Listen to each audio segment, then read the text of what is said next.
Okay, let's see. We appear to be live. Okay, good. So, couple of concurrent viewers. I don't see anybody yet in chat. Yeah, people are starting to show up. More concurrent viewers, no likes. So that means people are not liking this. But it's good. We're going to give it a little bit more time. So in the meantime, I'm just going to switch to this big JC. There we go. You see? We will be playing Call of Cthulhu tonight, you know? This guy. Although this is like the cute version, you know? Not the world-ending kind that we will be playing tonight, you know? Which is actually this one. You see? This is the Call of Cthulhu starter set.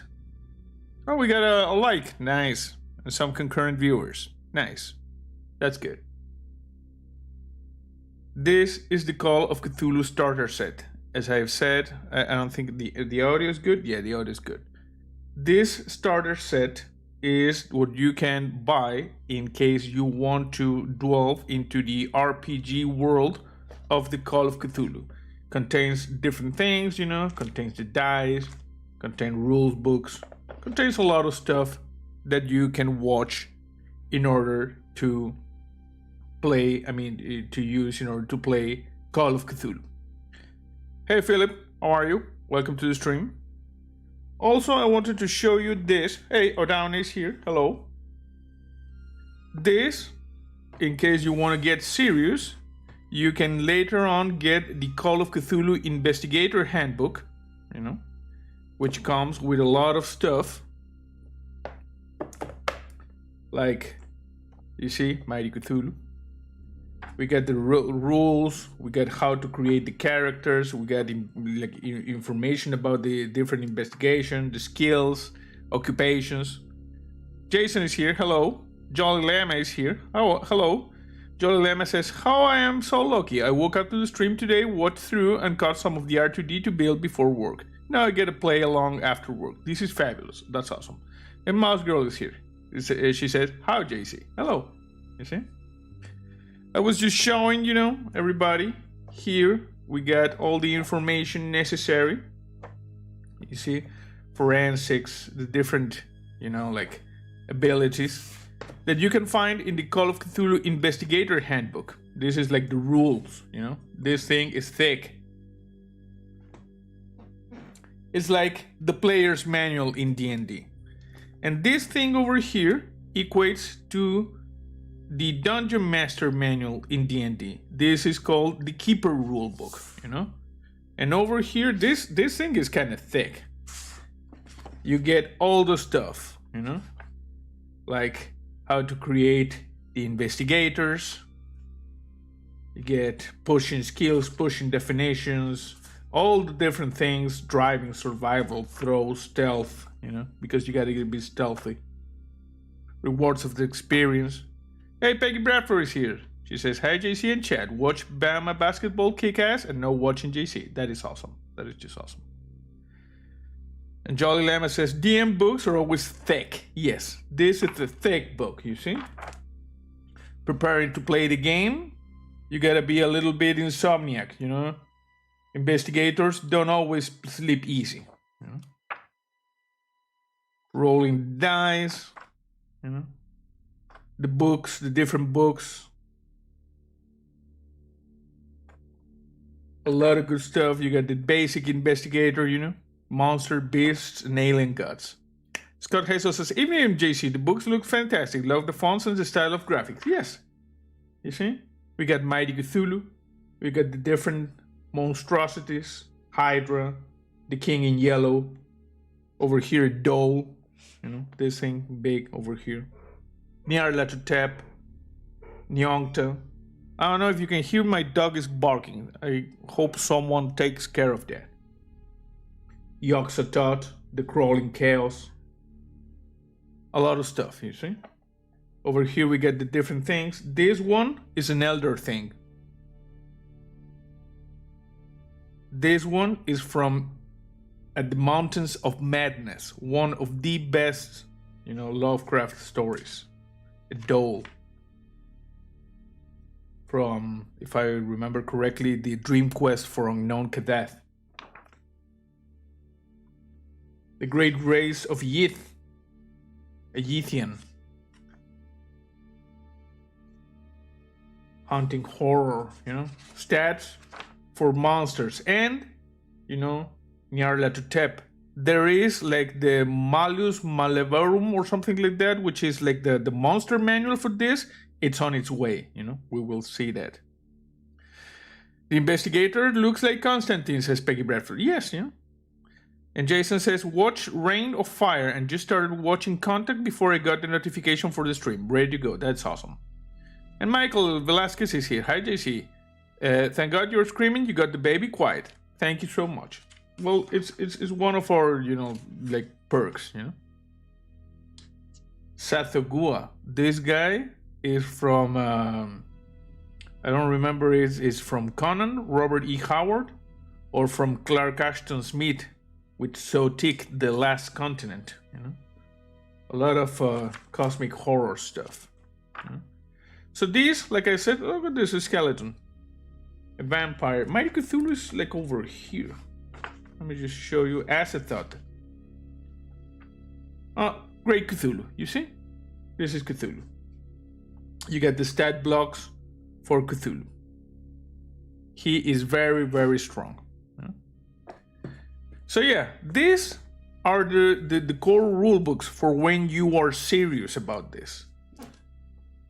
But if you want to take a taste and see how it all begins, you got the Call of Cthulhu starter set, which is what we are going to play tonight, But Dan says, I feel like you should read some great excerpts from the book. Well, it's not what we're going to do. We're going to play this, The other thing is like advanced level. We're going to start with this and we're going to read through it, Scott Hazel says, baby quieting, one of JC's gifts. It's what we do, We provide a service to the community. And Michael Velasquez says, when is it the never says the 7-day stream on Valhalla 2? I don't know, man. I don't know. Eventually. Focus. Call of Cthulhu. Focus. Call of Cthulhu. So, when you open the Call of Cthulhu, you will see I played this like a half a year ago. You have like the character sheet I used at that time. If I remember, I ended up dead, because most investigators in Call of Cthulhu end up dead, Sorry, just excited, JC. Yeah, but focus, man, focus. Cosmic horror, Cthulhu, And Deb Walsh says, awesome book and game. Yes. We're gonna leave this one behind, I know, JC, but read anyways. Well, only if you really want to. But we need to play this. Focus, people. We need to play this. We're not just gonna skim around. We're gonna play this, And for this occasion, I busted out the good paper, This is the character sheet that we will be using with the investigator tonight. Look at, you see? It sounds thick, It sounds thick because it's made from like a cardboard paper, So this is the character sheet we will be using today. And I have another one, a spare one over here, which we're not going to be using. I'm just gonna put it over here. Yeah, let's play, J-Fire says, I've been on and off viewer for like 2 years now. Somehow I'm only now seeing your face. Interesting seeing it live. Handsome man. Thank you. Thank you very much. That does sound like poop paper. Yes, it is the fancy paper, We're busting out the fancy paper for this occasion. We will refer to this as heavy paper, says Scott Hassel. Yes. Last time I did an RPG was back in 1990, says Wolfie. It was a long time ago. It's time to get back.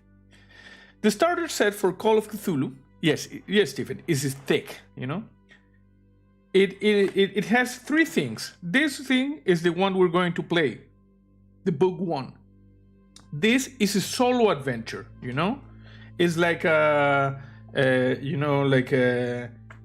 make your own adventure books, You go to the different pages according to your choices. This is what we're going to play today, you know? And Peggy Bradford says, it's called cardstock. I am a crafter. Awesome, awesome. Over here we get the introductory rules. You don't need the thick-ass books I just showed you. You need these rules. Everything here that you need to play, it's here, you know? Basic level, of course. And book 3 is when you want to play with some friends. This contains 3 adventures, you know? It contains Paper Chase, Edge of Darkness, and Dead Man's Stump, which are adventures for between 3 and 5 players, you know? We're not gonna play that. I'm just gonna show you. Yes, the books look cool, you know? Over here are the handouts for this, you know, like multiplayer adventures. You got pre-made investigators, you know? This is Wensbert Aberbury. It's a language professor, you know? You get the different stats. You get the different things, the backstory, you know? The things. This guy has a fountain pen and pencils, has a notepad, has a photo of the late wife in travel frame, you know? You know? Yes, old school choose your own adventures book. Something like that, you see? We got another investigator, Keiko Kane, you know? She's a science student from Arkham, you know? We got all of the things, you get the sanity. This will all be explained, you know, when we play the solo adventure. This is going to get spooky, people. And I'm going to be playing the adventure, but some choices I'm going to be opening them to chat, you know?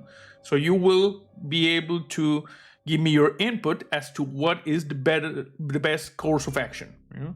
So get ready for some role playing, you know? You're going to roll a new character or use one of the pre-made? We're going to roll a new character because we're going to play the solo adventure, the first book we did. These ones are for the third book, you know? For this Paper Chase and other adventures. We got Lois Russell, you see? I'm just showing you, she's an engineering student. We got Nevada Jones, which might be a cousin of Indiana Jones, you know? Michael Velasquez says, yes, I can wait for the input part, yes. And we got some, you know, blank sheets that came with the box. All of this you get with the box, you know? And I wanted to show you some of the handouts because it's really nice, you know? When you come across something in the thing, Odan says, I will play along, but I feel like I can't. Yes, you will. Just bear with me for a second. Like a letter found, you see? Some extras from the diary of the person you are investigating, you know? And if you're running this adventure, you can hand this to your players, you see? Scraps of papers from the same, you know, like a journal, police reports, you know? All of these are handouts that you can get to give to your players. Peggy Bradford says that's a nice set. It is a really nice set, you know?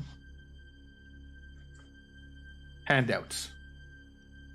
Over here you got like some sort of eldritch circle, you know, like pictures. I believe this lady, you know, it's a love photo, you know. This is set like in the 90s. Michael says, let's smack that like button. That's awesome. Jolly Lana says, if anyone here has never played D&D or the likes, hand talk. You can play even though you are in physical rolling dice or writing things down. Exactly. And Silverbeard says, what's that squid on your face? Well, this might be Mighty Cthulhu, you know. There you go. We got like a map for one of the adventures, you know. You got different things where you can then describe the things, like a farmhouse, attic, you know. This is a small paradise. You see? Old garage. You get like the cars, the things. We got Trinity Cemetery. You see? Trinity Cemetery. And over here we get Harlem, you know. And I thought there was Arkham, but I don't know. Okay, so that's it for, there's like a bug there. That's it for the contents that do not concern us, you know. Was this set from the Nerdy Things? all of the things that we're showing you in these crafting guilds are from the nerdy things, you know. This is where all the donations and the PayPals and the things go, to the nerdy things, you know. This was bought with that. So, all of this, like I said, we're going to leave, you know, back because it does not concern us now. What we will keep is the introductory rules, the Alone Against the Flame adventure, which is a solo adventure, you know, it works like a choose your own adventure book. And if this works okay, there's like 5 more of this that I can purchase and we can play, you know. Wolf from Wild West says, did you ever watch Evil Dead? Of course, groovy, you know, groovy. And like I said, I'm busting out the good paper, you know? You see? The good character sheet.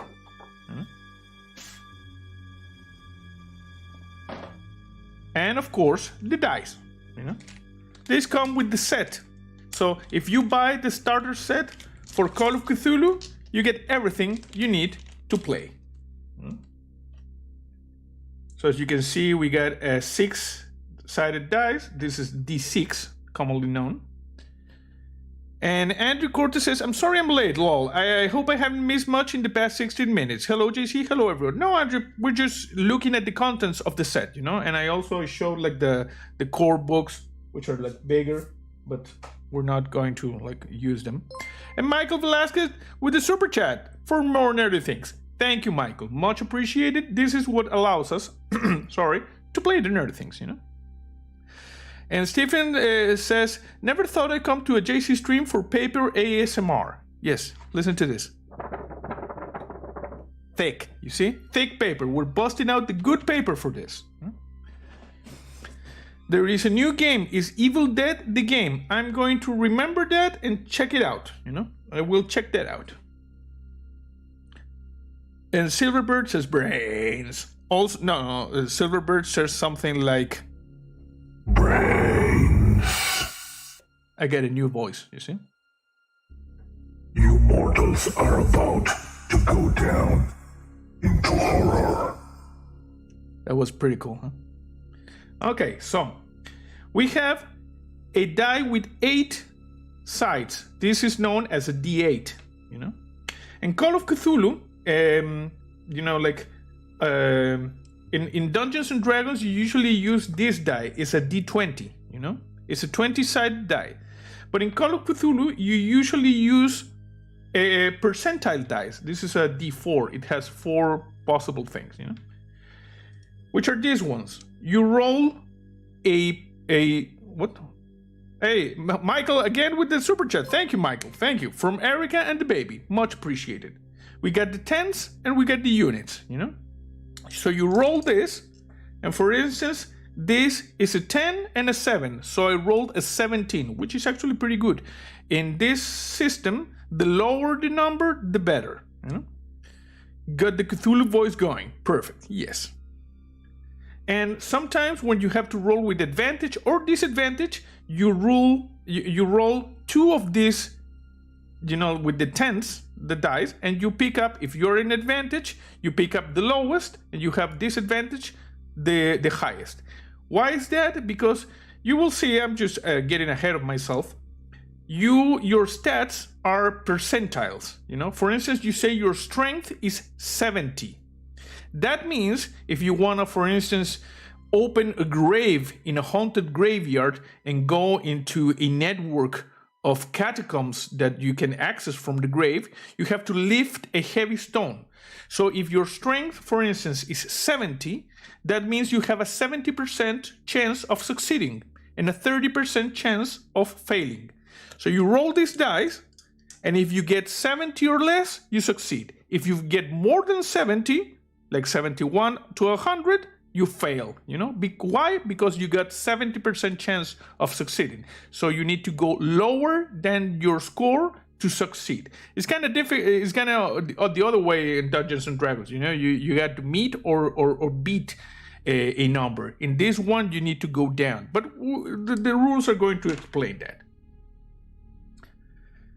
And Wolf from Wild West says, I'm going to make a video game. It's Evil Book of the Dead. I hope it's not copyrighted, the name of the game. I don't know. You might want to check that. I'm thinking Evil Book of the Dead might have some issues, but don't worry. Okay, so like I said, we got the good paper. Let me just get some pen and paper and pencil. I'm going to bust out. We're going to use a blue this thing, and also if I made a mistake, I got the white out thing. You know. Do I have any like pencils? I got these things, but I don't have like a. Oh yeah, I have one. No, but we're gonna do the other one. It's okay. Hey Andy, how are you? Welcome to the stream. Okay, so you start with book 1. This is where we're going to start. So let me just put this over here, and we start with book 1. Okay, people, get ready. We're about to begin.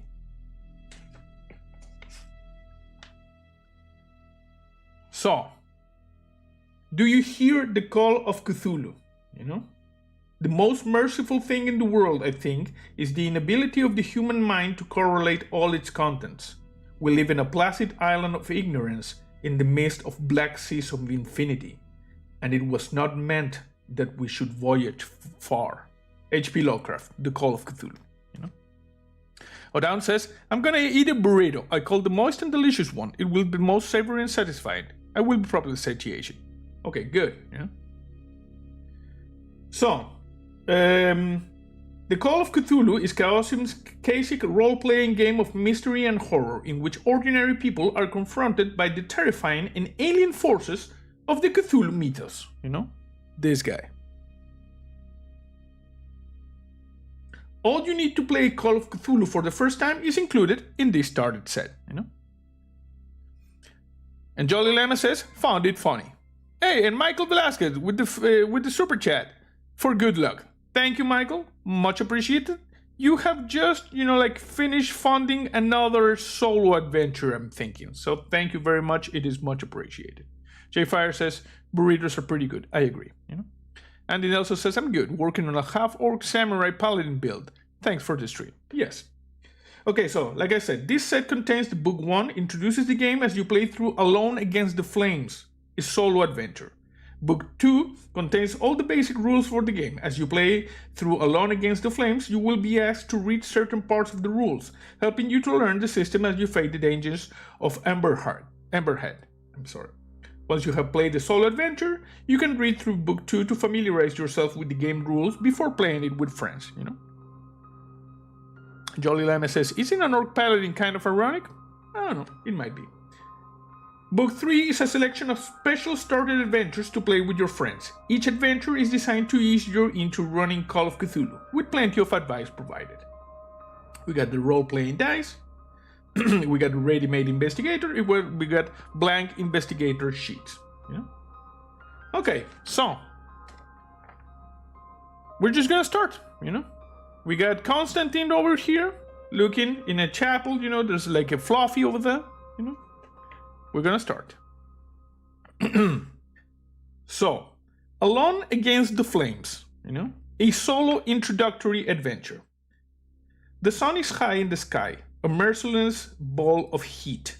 You feel scorched by the time you reach the bus halt in front of Osborne Drugstore. It's a relief to put down your heavy case and take off your hat for a moment. You find your face, you know? It's been a long...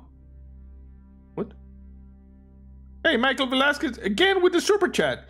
Just to make sure it's enough for the next book. Thank you for always being our favorite YouTuber. Thank you, Michael. Much appreciated, you know?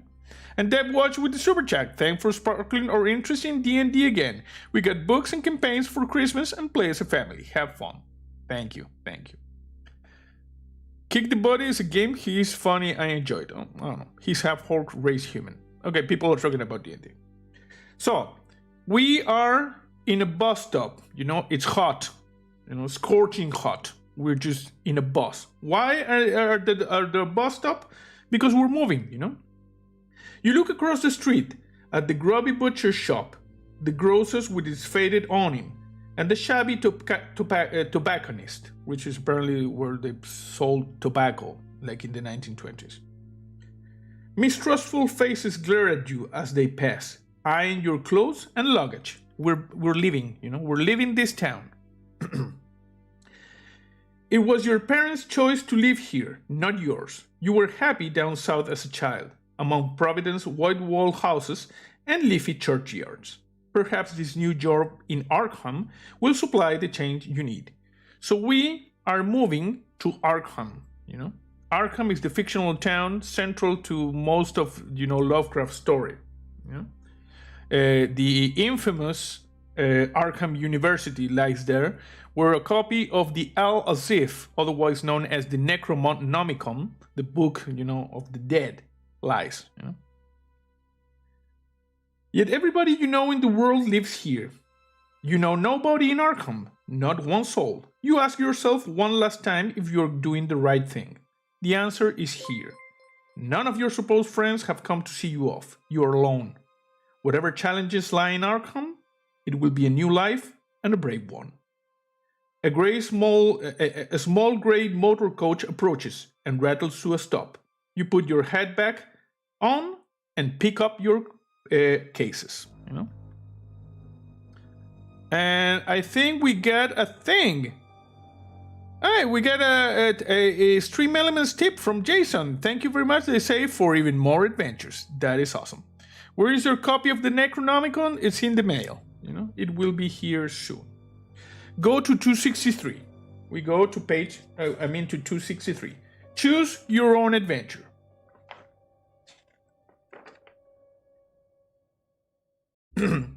Two young men with sullen expressions alight from the coach. One looks you up and down before heading away. The driver also steps down, glaring at you before crossing the road to visit the tobacconist, because that's more important. The driver just went to get a cigarette. When he returns, he is rolling a cigarette between his yellow fingers. He gives it a final twist and examines you as he reaches for his matchbox. Luckily, it's just tobacco and not the weed, because you remember for the weed you need to pay extra. People think my video game is Evil Dead. It's really not. Weird. But as long as you make it clear. He is a thin man in his 50s, dressed in a stained shirt with the bus company emblem, yet his eyes are sharp in their dark sockets. Where to? He says, You show him your ticket for OCP. That is a weird name if you ask me. OCP. Where do you live? In OCP. From there, you will connect to Rochester and Portsmouth before the coastal line to Newburyport and finally Arkham. You should be able to afford a rail ticket for at least some of the way. Otherwise, this will be the first of many long bus trips. The driver scratches the match and lights his cigarette. The end flares as he takes a draw. Then he exhales and gestures to the back of the coach. Luggage wraps up there. Is this Jacket's job to put the luggage up? He's not having any of that, And Jason says, seems his dude smokes too much. Hence the yellow ticket, yes. And Jolly Llama says, I already paid the extra, JC. That's good, as long as you pay the extra. And now it says, look at your investigator sheet. At the top, you have spaces for 8 characteristics: strength, constitution, power, dexterity, appearance, size, intelligence, and education. Allocate the following values among them, writing them in the large square beside each: 40, 50, 50, 50, 60, 60, 70, 80. If you would like more information about what these characteristics means, read page 7 of book 2. So over here, we got our character sheet. We're going to quickly jump into book 2, page 7, so you can at least get a sense of what any of these attributes mean. Strength measures the raw physical power your investigator can bring to bear. Constitution is a measure of the health and hardiness of your investigator. Power is a combination of force of will, spirit, and mental stability. Dexterity is a measure of your investigator ability, physical ability, and speed. Appearance measures the physical appeal of your character. Size reflects your investigator combines height and weight. Intelligence is a rough measure of your investigator's cunning and ability to make leaps of logic and intuition. And education is a measure of the knowledge that your investigator has accumulated through formal education of the venerated School of Hard Knocks. If he only rubbed lemon on his fingers, it would remove the stain. That is a good point. So we need to put all of this information in this here character sheet, So we're going to do that. So, what is between strength, constitution, size, dexterity, appearance, intelligence, power, education, what we value most? I'm going to value most strength, because I'm guessing we're going to fight our way out of this. Hey JC, how much for the rest of the books you need? Don't worry, Michael. Don't worry. It's, if you want to donate, you donate what you feel is right. It's not needed. This is enough. It's okay. Okay, so we're going to put 70 in strength. Now we need to put. We could have use 80. We're going to use 80 then in education. We're going to be like a scholar. We're going to Arkham to work at the Miskatonic University, but we are like a buff scholar. So let's just put 80 in education, 70 in strength, so we can fight our way out of something. Jay Fire says, "Dang, Michael, saves up for Erica and the baby." Yeah, you need to save for the baby and 60 we're going to put in intelligence, and we're going to put 60 also in power. We're going to put 50 in constitution, and in size we don't want to be too like a small, sticks, I'm guessing, and smarts. I like it. We're gonna put we got 50-50. We got another 50. Okay, we're gonna put a 40 in appearance. We're kind of ugly, and we're gonna put 50 in dexterity. Okay, we have allocated the values in our character sheet. Sticks and smarts. Yes, like I said, we got 80 in education, 17 strength, 16 power, 16 intelligence, 15 dexterity, constitution and size, and 40 in appearance. Because, like I said, we're kind of ugly. And Michael Velasquez with the super chat. We love you in this house. Keep up the awesome work. Thank you, Michael. Thank you. Much appreciated. You have ensured that at least I will buy maybe 2, maybe 3 of the solo adventures, Michael is G. Yeah. He's just doing the thing, Resident Evil 8, the tall vampire lady. She has like a 120 in the, in the size, thing, because she's kind of big. Okay. So, when you have done that, go to 8. Okay, we go to 8. Go, Michael, keeping JC busy with the nerdy things. Yes. Definitely paid extra already. Yes. The driver smokes and watches as you drag your cases to the back of the motor coach. The rack is set inconveniently high on the vehicle. You get a grip on the heavier case. If your size is 40, go to 23. If your size is higher than this, go to 38. Our size is 50, so we go to 38. 38. We got 28 people watching. We got 29 people watching and 20 likes. That means 9 people are, like eldritch beings. Yes, they're hate watching, Stephen. So, 38. The driver continues to enjoy his cigarette, watching with keen interest as you struggle with the cases.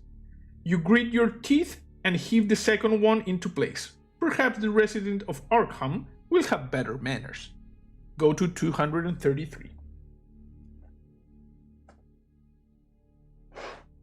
233. Sounds like your character is all Arnold Schwarzenegger. Yeah, I don't know, man. And Jolly Lemma says, Low Club, Michael and family, they pay for the next book for sure. Yes. And Andrew Cortez says, well, I have my girlfriend watching on the TV, so she's not hate watching. Okay, well, that's good. 233. The driver flicks his cigarette, he just flicks it, into the gutter and steps into the motor coach. Its engine coughs into life. You board, grateful that you will be the only passenger for the initial part of your trip at least. With mixed emotions, you watch from the window as the tired avenues of your old home slip behind you, receding into the distance. For a few minutes, you can still see the church spire over the brow of a low hill. Then the road dips, and it is too gone. Arkham is your new home. You will travel there and make a new start. Jason said, litterbug. Yeah, Jay Fire says, shake my hand with the coach guy litter. You just flick the thing,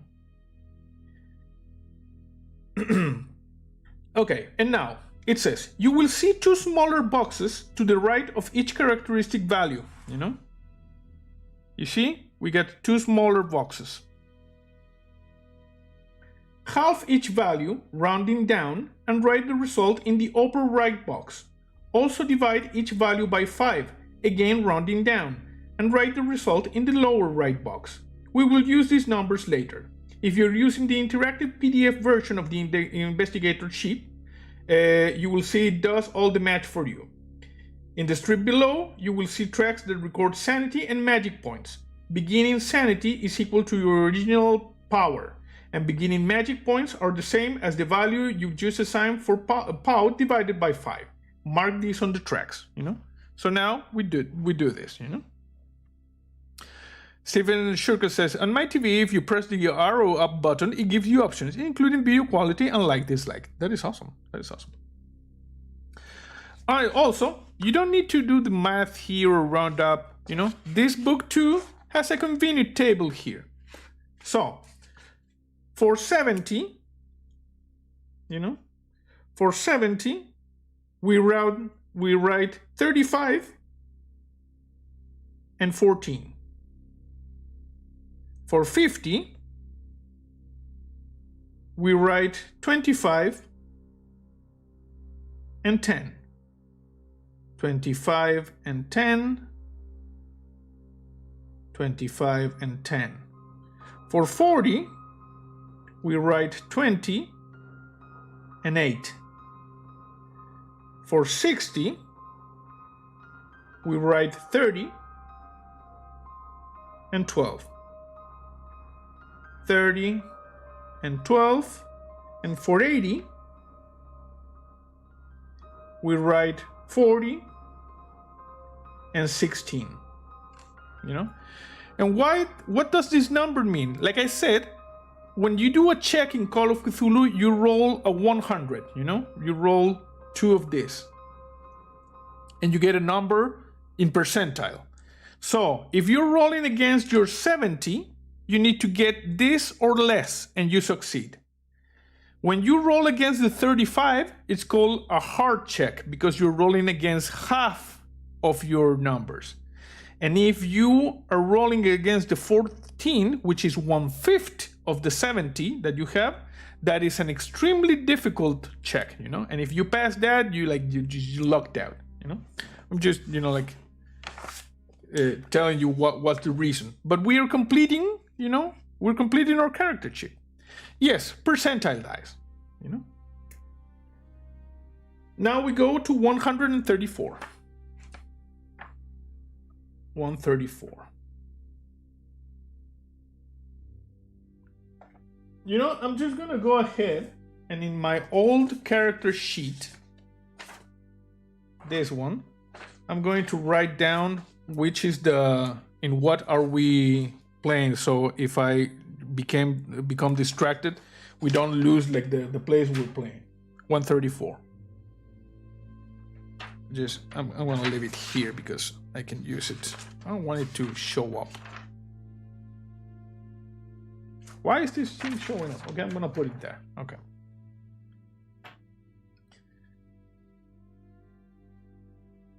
Even you can play as Ash Williams in Dead by Daylight. What is it? Why were you talking about the Evil Dead, man? That's weird. 134. The coach potters through the countryside. At first, the interior is stifling and your stomach lurches with every bend in the road.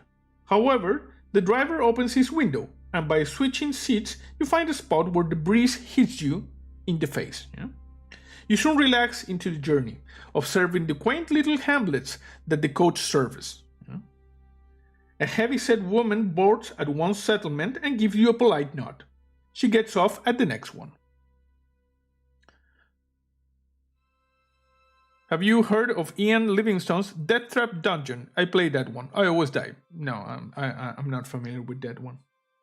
Ian Livingstone Death Trap Dungeon. Weird.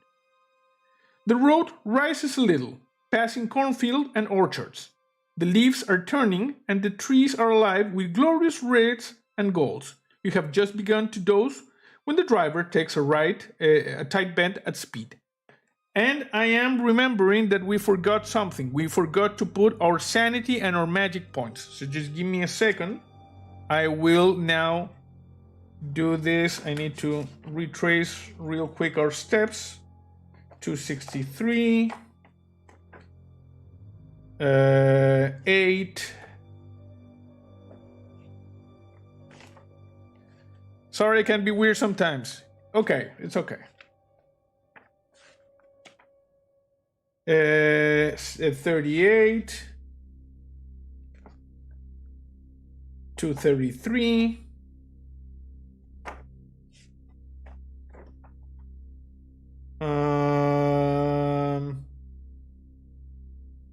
Okay, this is the one we needed. I'm just gonna put this to mark this. Sanity and magic points. Sanity and magic points. Over here we get sanity, and over here we get magic points. Sanity is equal to our original power. So our sanity, or original sanity, is 60. We're marking it down. 60. That's our sanity. If you go to 0, you go bananas. And magic points are power divided by 5, so 12. There's our magic points. Okay, now we continue. We're good.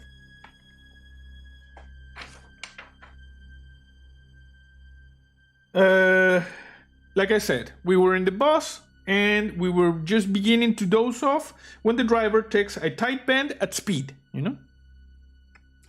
Jolly Llama says, grab a snack and don't lose your marbles. Yes, I agree. And Michael went bananas with the super chat for the sanity and magic points. Thank you, Michael. Thank you. Remember that you need to pay rent this month, and the groceries. So easy. Much appreciated, with the super chat. We're going to be buying some of this stuff, Call of Cthulhu. Michael is just going bananas. Okay, you need to add size and con together, then divide the total by 10, rounding down. This is the starting value for your hit points, Mark it on your investigator sheet. Your current total may drop, but it is unlikely to exceed the starting value. So, size and con, 50 and 50, so 100, and divided by 10, we start with 10 hit points. That's our starting hit points. You see, this thing, Michael's sanity is going to 0, says Jason. He went a little bit bananas, The game teaches you, as you play, how to fill your character sheet, you see? So, we got starting hit points 10, You also have a luck score. Over here is luck, Luck sometimes plays a part in these things. Roll 3 6-sided dice. We call this 3d6. So, this is a d6, which is the standard dice that you always, use it. So, we got 4. I'm not fudging the dice, 1, so 5. 4, 9. Our starting luck is 9. 9. Oh, sorry. And you multiply your 3d6 score result by 5, you know, to get your beginning luck score and mark it on your investigator sheet. So 9 times 5, 45. That is our starting luck. Not a bad roll, you know. We got 45 luck, you know. JC really hit him when you have to pay rent this month. Yeah, you know, I really appreciate the, you know, the super chats, but, you know, I sometimes worry when people just donate to I'm worried, you know, I'm worried.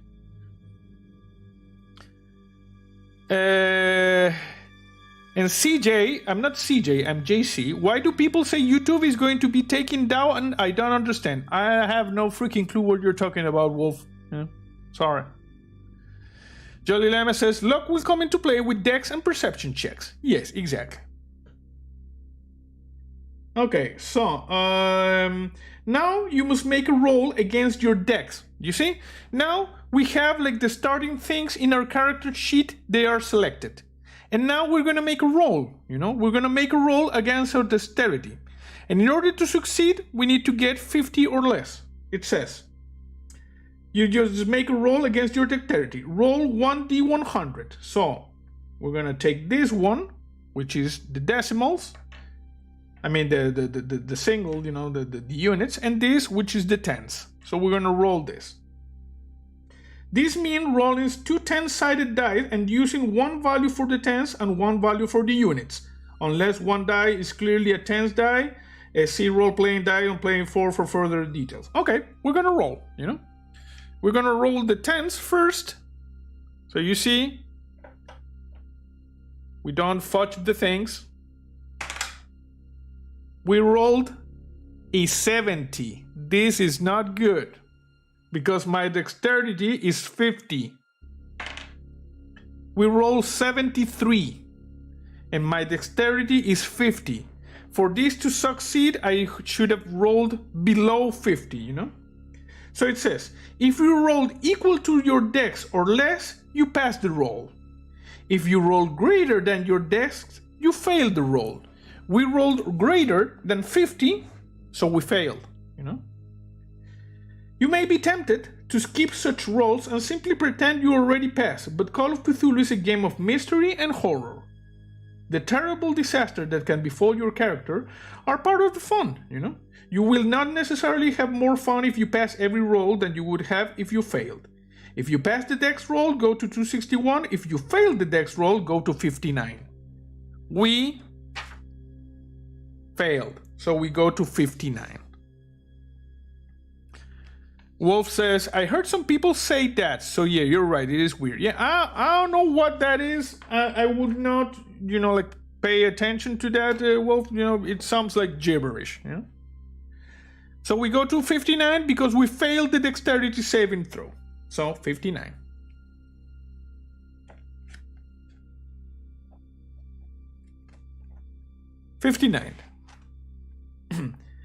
A desperate yell awakens you.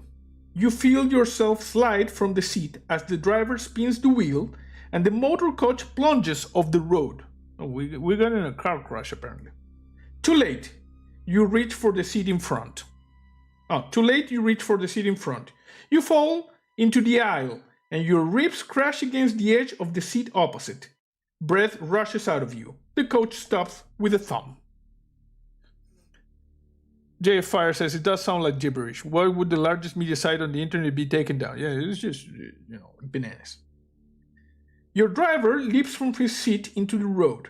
As you sprawl dizzy on the aisle, you hear the string of incendiary curses. So you're basically like this. Like that in the aisle. You see? That was, you know, like, that there was a dramatization of in the aisle, you know? Games like this is why I feel JC needs a Discord so we can participate more. We will look into that, don't worry. We will look into that. I could have heard it wrong though. Yeah. Kick the driver in the nuts, make a dex check. Yeah, maybe. Okay, so. The driver climbs back into the cab and sees you on the floor.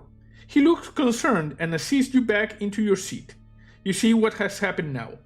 A Ford-Son tractor has stopped in the road, and he had to swerve to avoid the steel obstacle. So there was a tractor in the middle of the road, and the driver had to swerve, you know?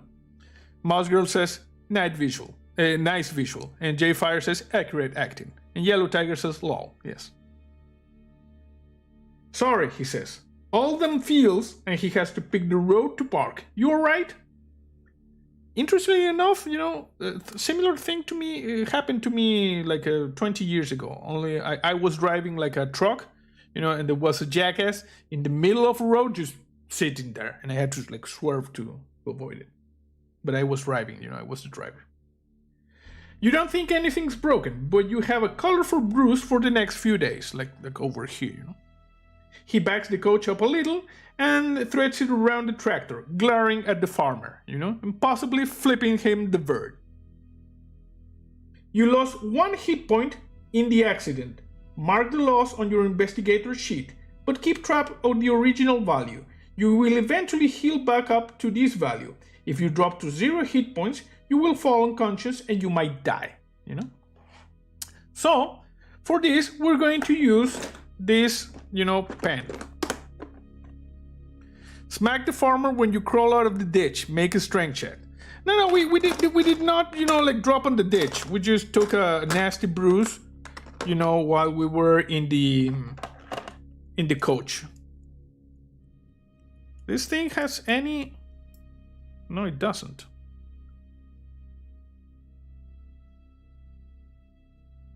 How do you load this? Like in the back? Okay, there. Just a second. And your driver is going beep, beep, beep, beep. Have to beep the cursor. This is a family show. Yes, this is a family show. Okay, how do you get this thing out? There? One, come on. It's been years since I've done this, you know? Okay.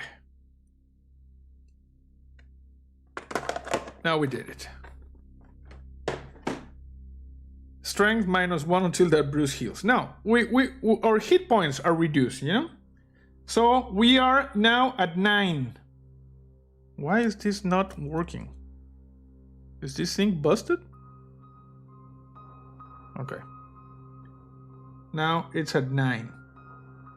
Good. We're at 9. Hey Glenn, how are you? Welcome to the stream. Hey, Joe is here. How are you? Just got home from an appointment. Don't worry, we're just starting our adventure, you know? Jason says, I hate mechanical pelts. It's not reliable as a good number 2. I agree, but I don't have one in my set, so I'm gonna have to get one, you know? Our hit points are now at 9, you know, until we healed up a little bit. Okay, so,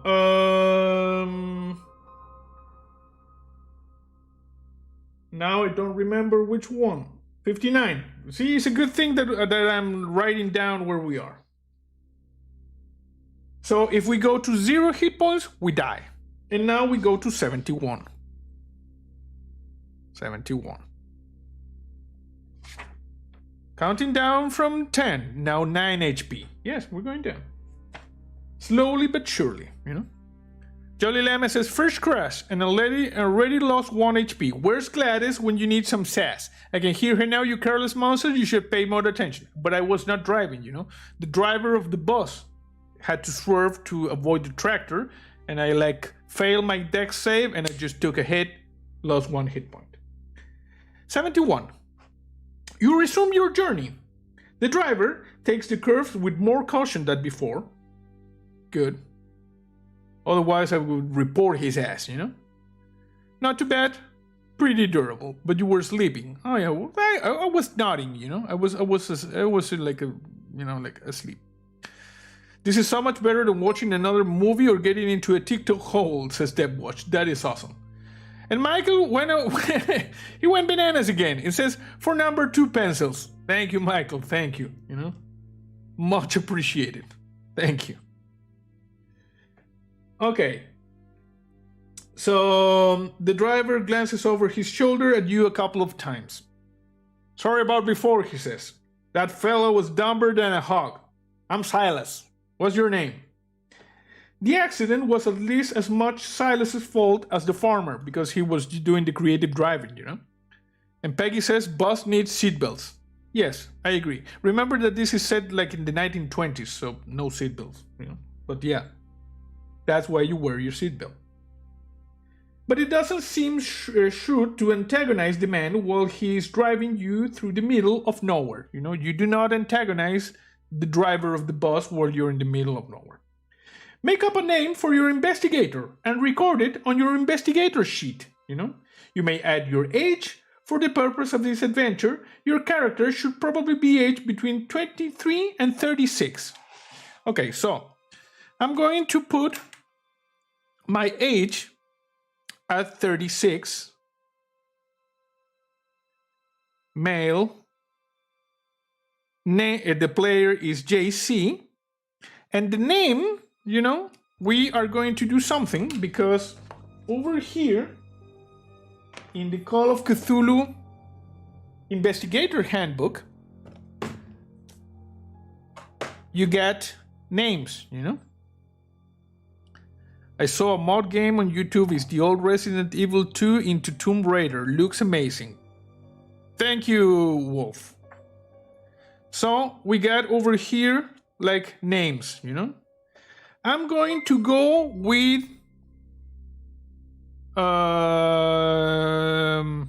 what? Hey, Steven, tip with the stream element things. $10. Thank you very much. They say, I've never donated on a stream before, but just wanted to thank you for the hours and hours of content and amazing nerdy things. Thank you, Steven. Thank you. What is going on? Why is this going up in... What the crap? Something weird is going on. The volume for some reason was increasing, you know? It was like, you know, some, I don't know, the tension from the donation. That's weird. That was really weird. Why did it, you know, like, went up? It's going up again? Is this haunted? Hey, stay down, bro. There. Don't go up. That's weird. These books are cool. Yes, I agree. I agree. These books are cool. So yeah, thank you, Stephen. Do you have more copies of the character sheet, right? And good morning. Yes, in fact, this one I printed it, and I printed it in good paper. You see, in the good paper. You know, close the book, says Silverbird. You know, seems fine to me. JC has ghosts. Yes, it's haunted, most likely. Okay, so we are going to go with, you know, like with the selection of the name. And we're going to use, like you see, this is the Call of Cthulhu, like I said, the rule book. What are the character names?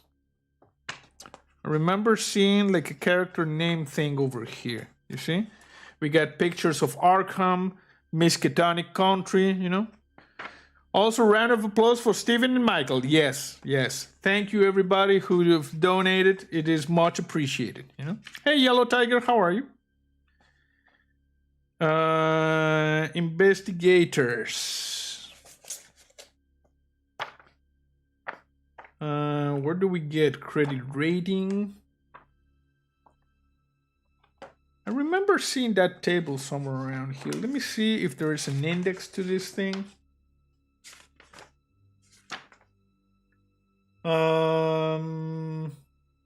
Period names 54, 55.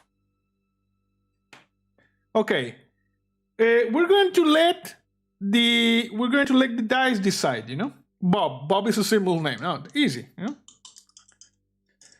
Jolly Lima says claps, making up the difference for my broke butt. Awesome. So we got 71. 71. My name is Noble, which is kind of weird, you know. Hey Lee, how are you? Welcome to the stream. My name is Noble. And my last name, 59, sorry. Nichols. Noble Nichols.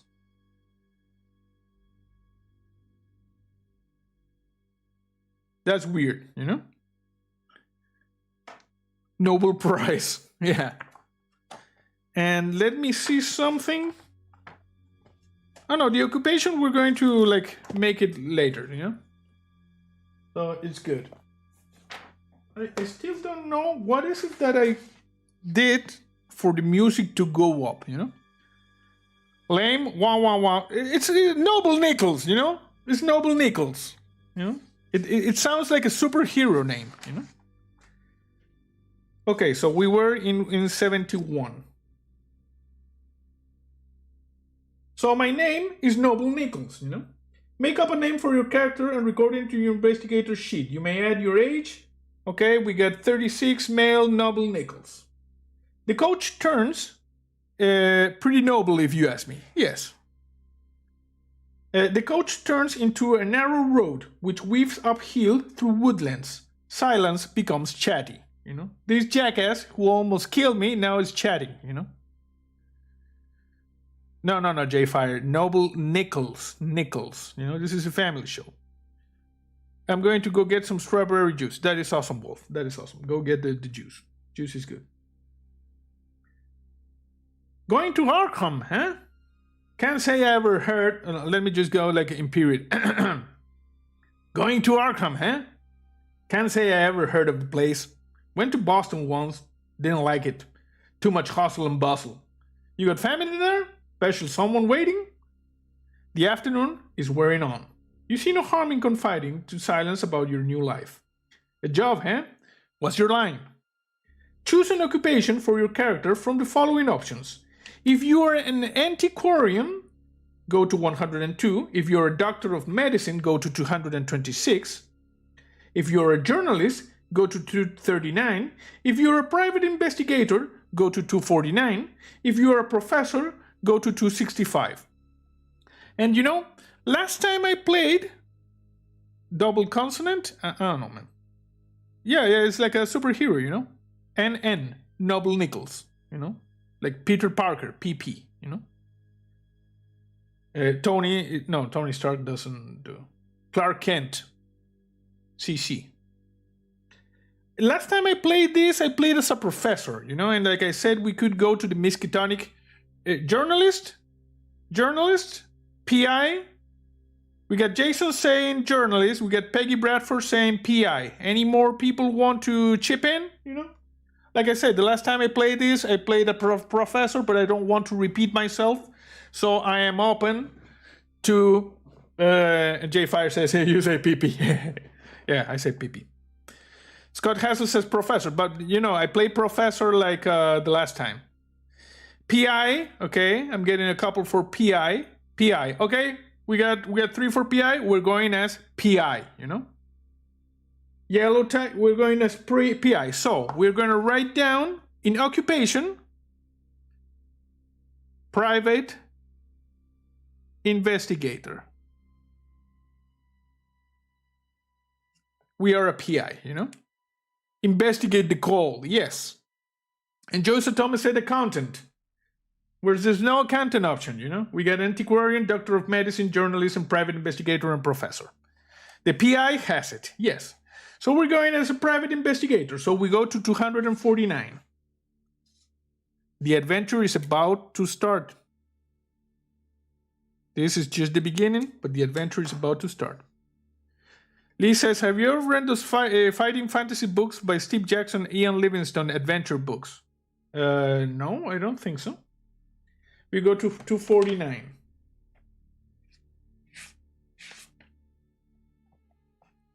Okay, here we are. So, you skirt around the details of the profession in your usual way, mentioning only that you have helped the police to clear up various problems in the past, you know, because you're a PI, you got to be like secretive about things. Your heart pounds a little faster as you think of the post you have secured at the Blackwood Detective Agency in Arkham. You've had enough of investigating marital infidelity and bank clerks on the take. It sounds like the Blackwood Agency is just the opportunity you needed to cut your teeth into some real villainy, you know? Silverbeard says, where are the guys from accounting? They're not here. They're in the zombie apocalypse, you know? And actually, like Jolly Lana says, accounting would exist here too. Most likely, you know, because they're kind of ghouls. Let me see if accounting, are you here?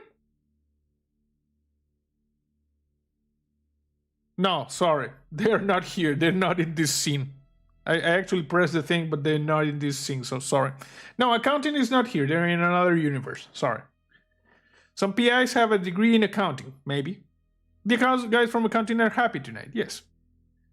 No one asks you questions when you're an accountant. Go with professor. Lol, Deb, you might be a little bit behind the stream. Press, live, because the discussion was like a few minutes ago. Your credit rating skill is 20. Oh, now we can write some stuff over here.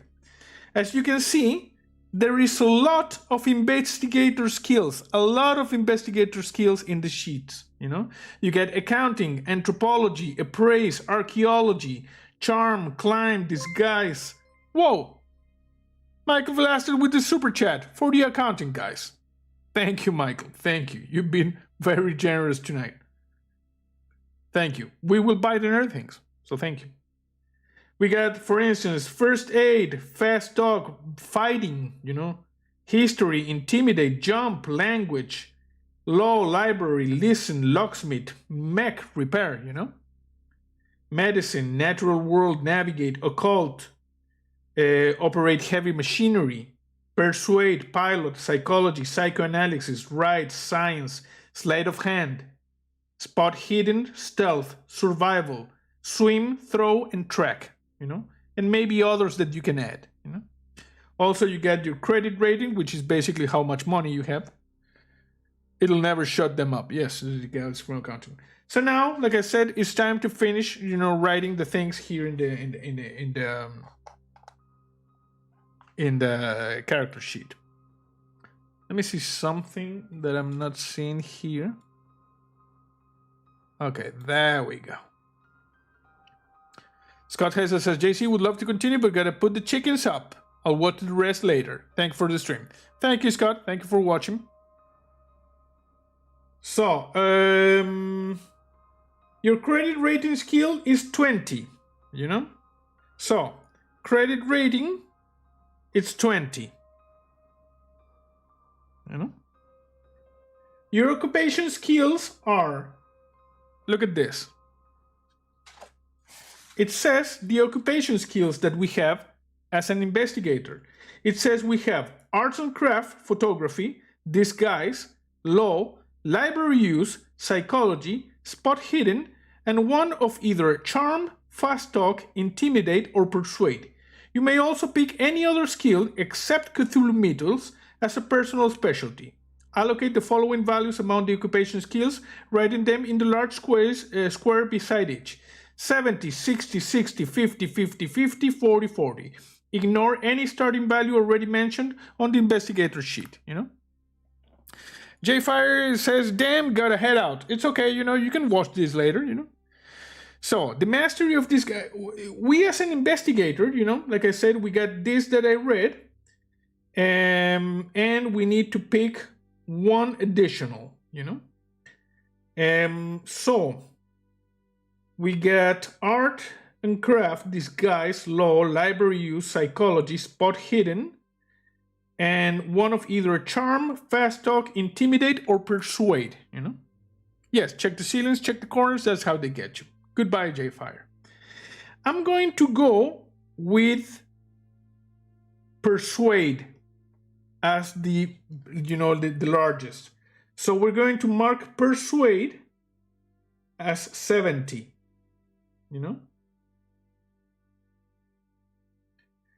And we need another skill Perhaps we use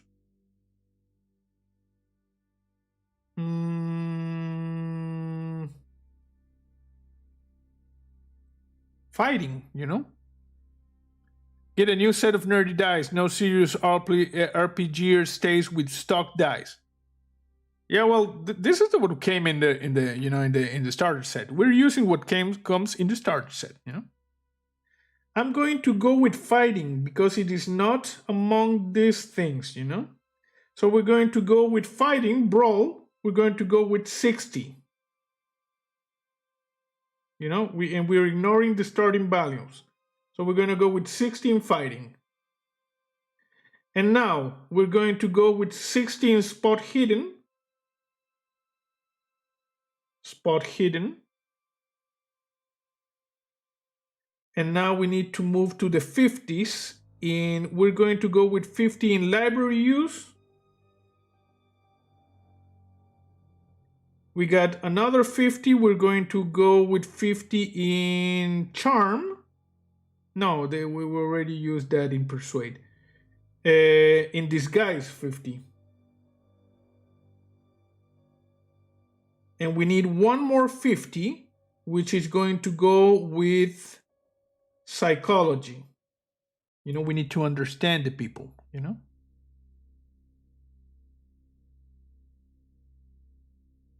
And then we have two 40s, which will go into law. And the other one, I think it is arts and craft. You see, we filled up things. How long is this campaign? How long are you planning on streaming tonight? I don't know. But you die pretty fast in Call of Cthulhu, you know? Maybe a couple of hours, you know? We're just having fun. So, you know, my advice, if you are up for the chill Saturday night stream, go grab maybe a beer or some juice and, you know, grab some snacks, sit back and just, you know, like wait a little bit because this is the introductory part of the adventure where we fill our character sheet. Now we're going to get to it and it's going to start getting spooky, you know? And we probably will die pretty fast because this is Call of Cthulhu, you know? Everything that has to do with the mythos is pretty deadly. Okay. So, we already put the things. Ignore any starting value mentioned in investigator sheet. Then go to 128. 128. And Wolf says, I'm back. Just done finishing my fruit cocktail. That is awesome. And that Walt is baking cookies while watching. That is just awesome, you know. Character sheet is getting, you know, more complete. So 128.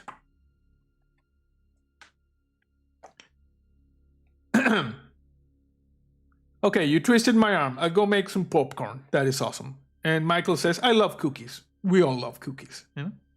128. You realize Silas hasn't made a stop since the incident with the tractor. You know? The motor coach winds its way uphill.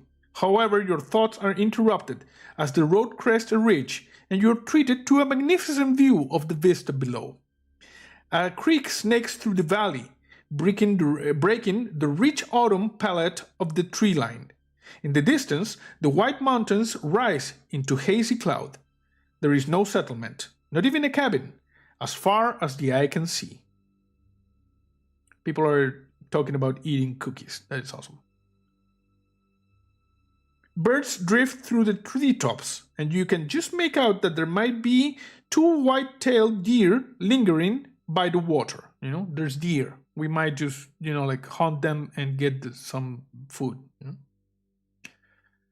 Pelly Bradford says, I have Starburst jelly beans. That is cool. That is cool. You know? Perhaps you are making a mistake by moving into the city. Could you survive on your own in this lush wilderness? Who knows? You have a base ability in most skills, listed in brackets after the skill name on the investigator sheet.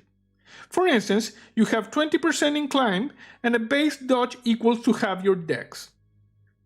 You see? So climb it says 20. That is like the base ability, you know?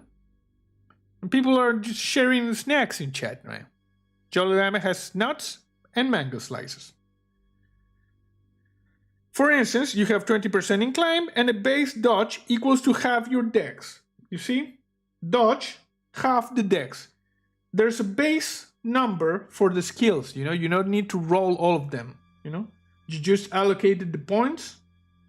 Would you ignore the base? And for the others, you use the base skill listed here, you see? Now, it says, choose 4 skills which are not your occupation skills, nor Cthulhu mythos, you know, which is a thing, Cthulhu mythos over here. These are your personal interest skills. Boost each of these by 20 points. So, now what we need to do is we need to boost these skills by 20 points, 4 of these. There are personal skills. Yeah? So, we're not going to go with accounting because screw that, you know. Anthropology, appraise, archaeology. I'm going to boost firearms. So this one goes to 40. We need to boost 4 by 20 points. Handgun, you know. I'm going to boost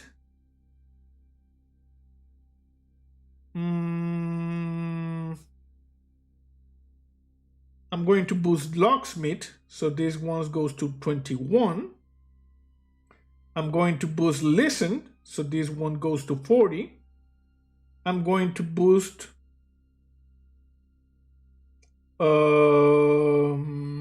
stealth, so this one goes to 40. And we need to boost one more. I'm going to boost survival, so this one goes to 30. You see? I'm still eating popcorn. I need some soda with it. That's awesome. And Michael says, I'm eating. Nice. So we boosted the 4 personal interest skills, you know? We're completing the character sheet. Like I said, this introductory adventures allows you to fill the character sheet. Yeah? At this point, you may like to calculate half and 1/5 values for each skill in just the same way you did for your characteristics. See the table on page 23 of book 2. Remember to round down. If you're bored of calculations, you can leave the math until it becomes necessary. It's not because over here, we got a handy thing. You see? So, remember, we write half and 1/5. And all is here. So for 40, 20, and 8. I'm just going to repeat 20 and 8, 20 and 8, 20 and 8, 20 and 8. You see?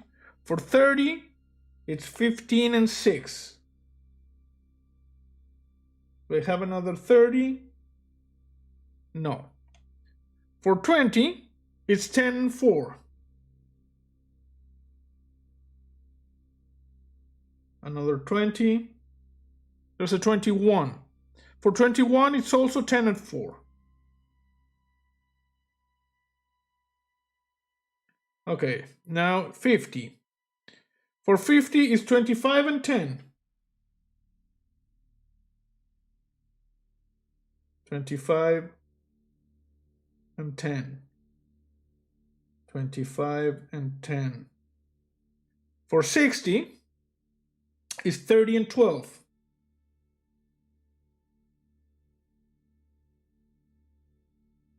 And 12. And for 70, it's 35 and 14. And we did it. That's like the most like weird part of this.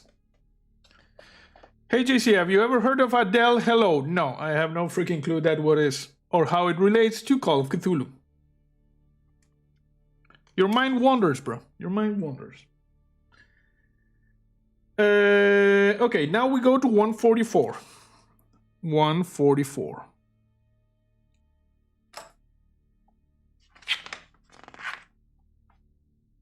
Look at this. we got our first thing. I'm just gonna show you. The motor coach rattles on through the hills and Silas lapses into silence, which is good, you know. The sky darkens behind you, pinks tinting the clouds as the sun descends. Finally, a welcome sight comes into view, a settlement on the crest of a hill. This doesn't look like the pictures you've seen of Ossipee, which is like a weird name, you know. The sun sung from a ghost perspective, says Warren Violet. What, this? This doesn't look like the pictures you've seen from Ossipee, but perhaps you can persuade Silas to stop while you stretch your legs. Minutes later, a harsh stuttering from the engine interrupts your reverie. Silas frowns and rattles the gear stick. You know, he goes like grog, grog, grog. Warren Violet says, the hello song sung from a ghost perspective. I have really no idea what's going on there. The motor coach falters in its ascent. Silas utters a curse you don't recognize and grinds his teeth, struggling at the wheel. You seem to inch up the hill until you reach the first buildings, low dwellings constructed from a rough red stone. Silas wrenches the coach into a small bay of the road. He scrambles from his seat and makes for the engine compartment, you know? So the bus is kind of busted, you know, as we approach a settlement uphill. And like I said, now is where the adventure is beginning. You must now choose to make a roll against Drive Auto or Psychology, you know? If you choose Drive Auto, you need to roll equal or less than the skill value. If you choose Psychology, you need a hard success. A hard success is a half of your value, you know? This is a roll equal to or less than half the skill value, the number in the upper right box. You may attempt only one skill roll, you know? So, Drive Auto or Psychology? Drive Auto, we have 20% base skill, you know? It says here on the thing, you know? So we need to roll a 20 or less. The other is Psychology. And Psychology, we have 50, but we need to roll a hard success, which is 25 or less, which is still, you know, we got more in Psychology. I'm gonna roll Psychology, you know? Okay, people, get ready. Big money. Check the expectation. It's going in. We rolled a 41. That means we failed our Psychology test, you know, because we needed to roll a 25 or less, you know. Warren Violet says, it's been a long time since I played a Cthulhu game. I remember from it was run lots of turn into a gibbering wreck what my character ended up doing. Weird. And Jason said, the driver reminds me of Egg-chan, the tour bus driver wizard from Big Trouble in Little China. Yellow Tiger says, no! Yes, exactly. So, I failed my roll. So I go to 194. We have not a lot of luck, you know, rolling against checks tonight. So we go to 194. No lucky rolls yet. Lol, yes. We are at 194. Silas opens the engine compartment open and sticks his head inside. The hot metal pops and sizzles. It's going like something like that, you know? He pokes at various components, like he does this to the components. He's poking at them, you know? Not really unscrewing anything or checking the levels. He's just poking because he kind of a jackass. Let's say things by their name. Silas is a bit of a jackass, you know? And Peggy Bradford says, sounds like some of my bad rolls. Yes, we rolled poorly, but it's okay. He pokes at various components, then withdraw and wipe his brow, smearing it with dark grease. He goes like this, you know, and it leaves a black mark with the grease, you know, the engine grease. And he goes like, I ain't sure what's wrong. Might be the old pressure, might be something knocked off kilter when we took that spill. Can't do much until the engine cools neither, and with the light failing, I reckon we'll be here through the night. He wipes his hand on a rag, he wipes the hands. Wolf says, oh, JC, you make me laugh. Yes, that's good. That's good. We're looking to have a good time, on this Saturday night. You chill, you laugh a little bit, you get like the thrills from the Cthulhu. That's it, chill stream. The shadows from your surroundings are already long, and the air is chilly. You feel stiff from the journey, and a night in the rickety coach sounds unappealing, Silence sees your dismay. This here is Amberhead. Amberhead. This town, Amberhead. Miles from any place.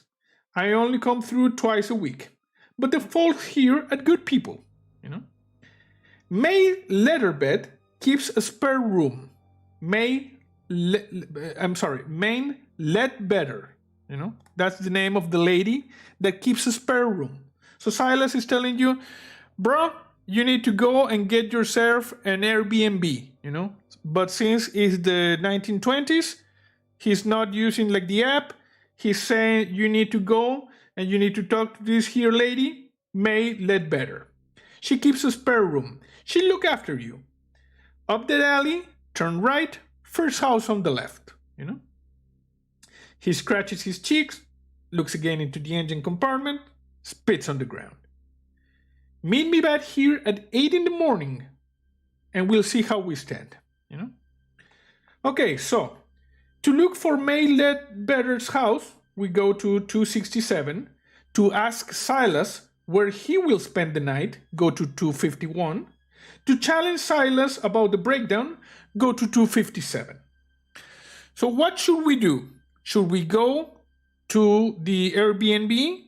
Should we ask about this guy where he is spending the night? Or should we get like confrontational and tell him he's a jackass? What do we do? Stephen Circus says, Jesus got back with my popcorn. What did I miss? Well, the bus broke down. And now the driver tells us we are in a town that's called Amberhead, And he tells us that there's a lady that keeps a spare room. So what do? We go to see the lady with the spare room. Do we ask him where is he spending the night, or we tell him he's a jackass and we get confrontational, Andrew says, tell him he's a jackass. Jason says, now my mechanic mind is kicking in, probably knock a coolant hose loose. He could find it, refasten it, and no water he can pee into the radiator as a last resort. That was disgusting. Silverbird says Airbnb, go get a room, go to the B&B, B&B mean you fail physical roll, your character rolls in circles screaming, wabby boop whoop dong, you need to do until you can re-roll in 4 minutes. We're going to go to the lady, We're going to go to the room. Sounds dramatic to the story. Okay, thank you. We got the thing. So we're going to go and we're going to look for May Ledbetter's house. We go to 267. 267. Oh, sorry, Brandon, but people already you chose the thing, Ask him where he's staying. You don't want him following you around like a creeper. I don't think he's going to follow us around, but who knows, We're going to May Ledbetter's house, 267. So, you drag your cases between the solemn buildings. You feel surprisingly weary, considering you have spent all day sitting down. Silas' directions lead you to a modest dwelling with a slate roof. A nameplate reads Ledbetter, and underneath, a sign in neat copperplate reads Lodging Room. The lane around you is gloomy, but a lamp flickers in the window. You see, it's gloomy. We're in a town, middle of the hills, middle of nowhere. Gloomy, it's getting dark. We're in the lodging room thing. A breeze chills your face. You're not about to begin your new life by sleeping in the street. You rap on the weather-beaten door. You go like this. Hello? Hello? Brandon, you might be right. He might be working with the accountants. Maybe. Now we go to number 4.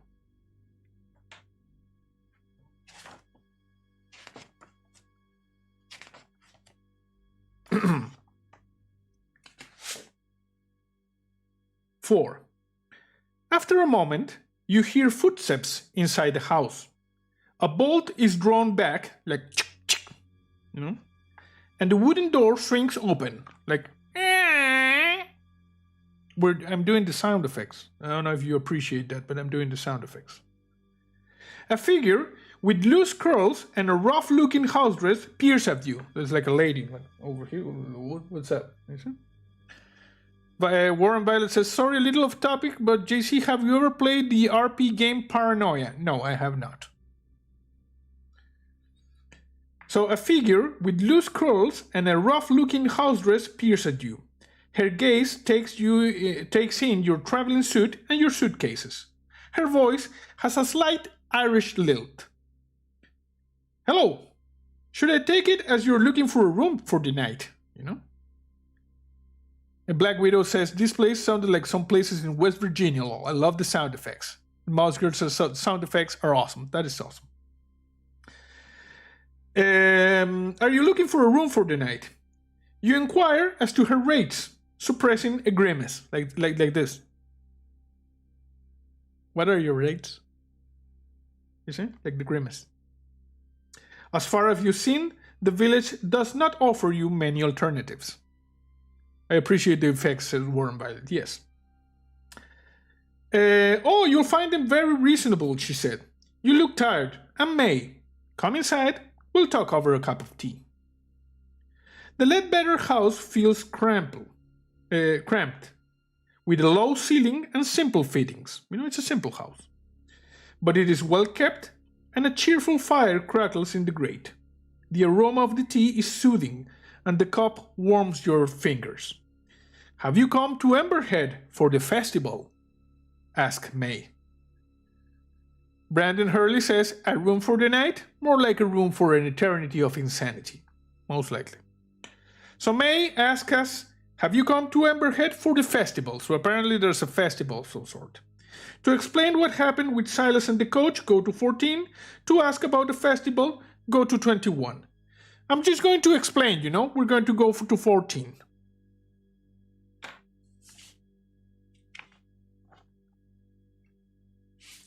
May shakes her head, you know. What is your worst video game you've ever played? I don't know, man. Focus. Call of Cthulhu. Call of Cthulhu, man. Call of. May shakes her head, and you glimpse a moment of deep-seated anger in her green eyes. You know, she feels for you because she knows Silas is a jackass. You know. Jason says the Festival of Insanity or the Festival of Doom or something like that. You know. Yes, exactly. A Lizard didn't open the door. Yeah, we got something. We got Joseph Tom tips 10 towards a decent, non-vomited inducing set of dice. Thank you. I will buy the die. I promise you. I will buy metal, high quality dice, and I will post them on Twitter for you to see. You know. So thank you, Joe. Thank you. Much appreciated. Okay, so Meg shakes her head like this, and you glimpse a moment of deep-seated anger in her green eyes, which you should be able to also see in my eyes, because I have green eyes. Look at this. You see? It's green. But I'm not May, you know? He always drives too fast, thinks the road is made for him and him alone. Well, you know, driving fast and creative driving thing is just not, you don't blame people who do the creative driving, you know? He hit a mare some years back. That was a terrible thing. You should have seen the state of the coach. You'd be surprised at the damage done. She sips her tea and gazes past you, into the corner of the room, you know? With living here, though, we can't afford to antagonize the man. He's about the only link we have to the world at large. And he's not bad at soul at heart, you know? He is a bit of a jackass, but he's not a bad man, you know? I suppose that going the same route for 15 years makes a man careless. You have to forgive him. Yeah, I know Silas is a jackass, but he's like a driver, He's on the road, like linking the towns, lost in the middle of nowhere. So you gotta cut him a little slack. May goes silent for a moment. Then her eyes flick back to you. But you didn't come here to listen to me blather, and you must be hungry. I can rustle you up a bit of stew. Hobo stew, maybe, You make them with the rotting zombie flesh. Oh no, that's 7 Days to Die, sorry. How would that be? You ask again about the rates, and May names a price so low you accept it without hesitation. She charges you like a tree leaf, something like that. It's just ridiculous. The room is small but comfortable, and the stew dark and hearty. After dinner, you have a couple of hours before your usual bedtime. To talk to May some more, go to 31. Okay, so we can talk to May, we can walk around outside and get our bearings, or we can turn in for an early night. What do? Do we talk to May? Do we go outside and take a look at the town, or would you just go to bed? Come on, some suggestions. I want to see what people think we should do. He got his driver from JCPenney. We used to say that about bad drivers when I was a kid. Nice.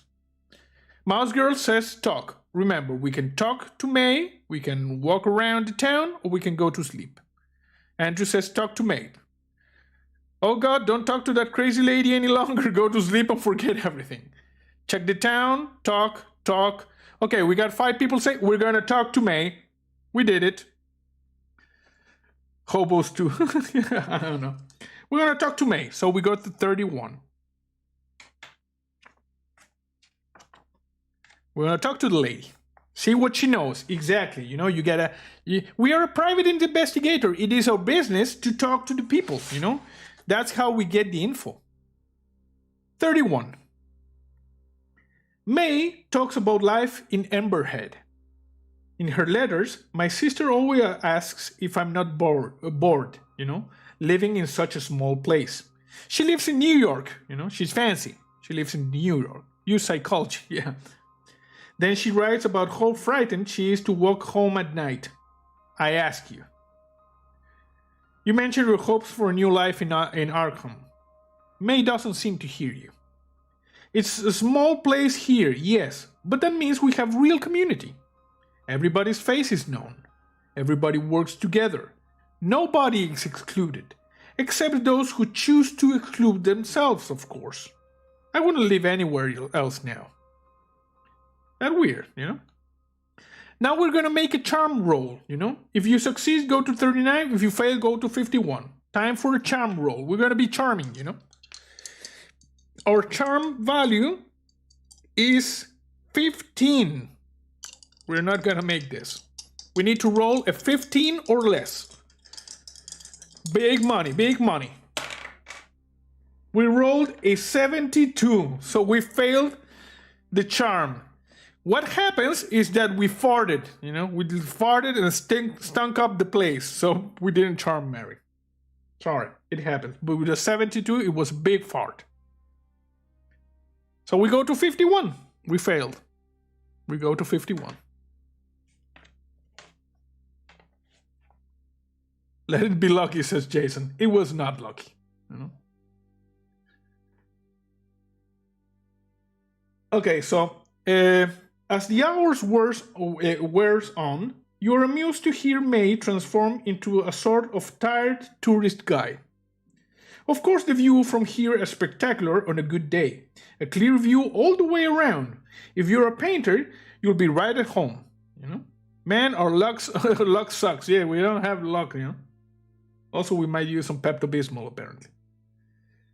If you're a painter, you'll be right at home.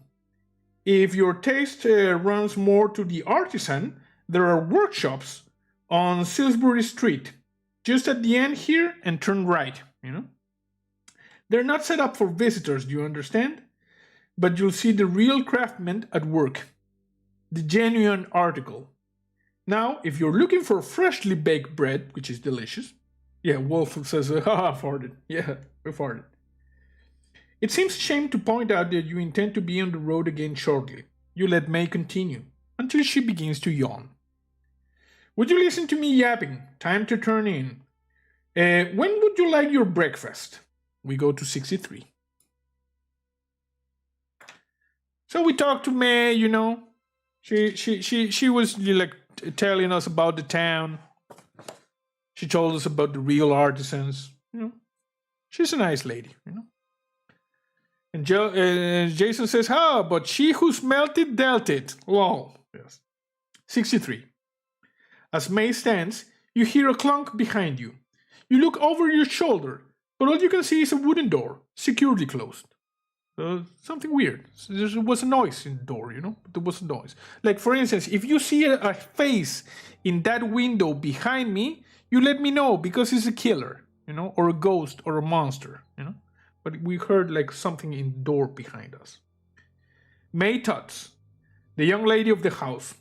She'll have been listening to us. Ruth, come and greet our guest. There is a short pause. Then the door creaks open. Yeah. Two wide-eyed peers at you from the gap, like this. Between tousled hair and a rough nightgown. So she's a kid, you know? She's her kid. What do you say? The eyes blink. Pleased to meet you. Now get back to bed. The door closes again. Punk. My daughter Ruth. 10 years this summer. She's a delight and a torment all in one. Don't worry, she sleeps with me. She'll not disturb you. Good night now. You retire to your room. It is a little chilly, but you're too tired to worry about lighting the fire. The sheets are clean and the bed soon warms up. The silence outside is strange after living in a town for so long, but you soon drop off. And Brandon Hurley says, pleased to eat you. She might be a cannibal, we don't know. Go to 154. 154.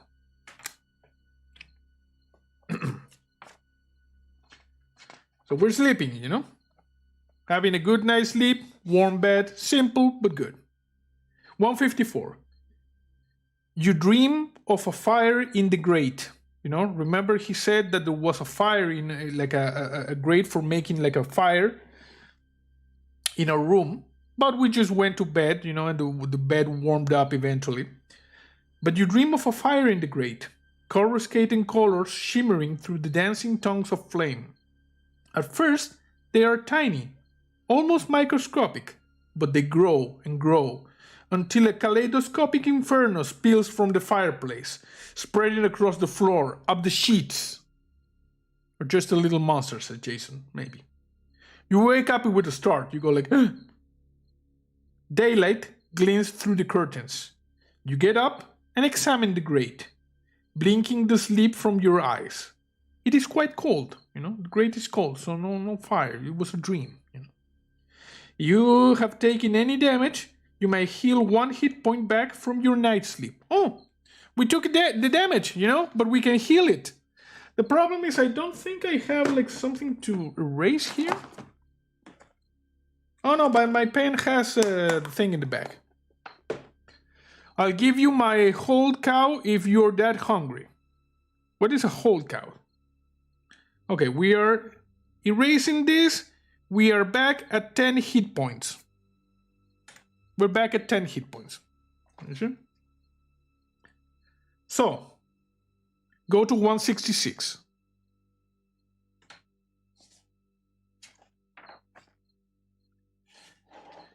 May seems to have no running water, but has supplied some in a ceramic jug.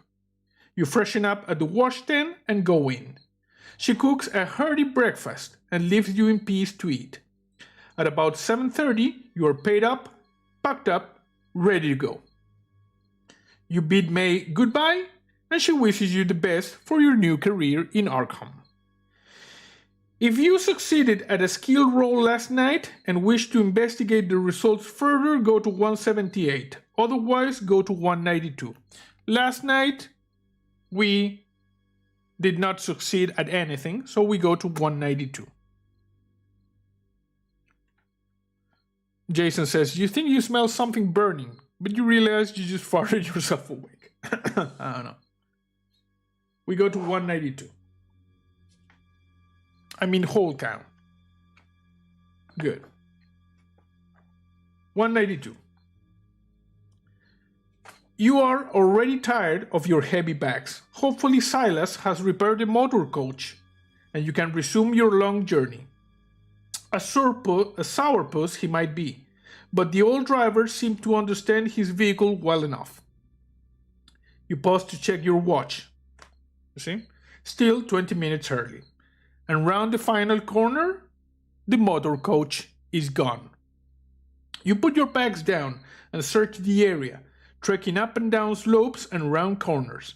At the edge of the village, you trace the long road back as it winds across the hills. 8 o'clock comes and goes. There is no coach to be seen. A passing villager notices your bags. Looking for the boss? I heard him take off at first light. He's due back in 3 or 4 days. If you need a place to stay, May Ledbetter rents a room. The man raises his hat to you and strolls off into the village. You curse Silas under your breath. You go, that he or something like that, you know? Oh, you know, I think this thing is kinda...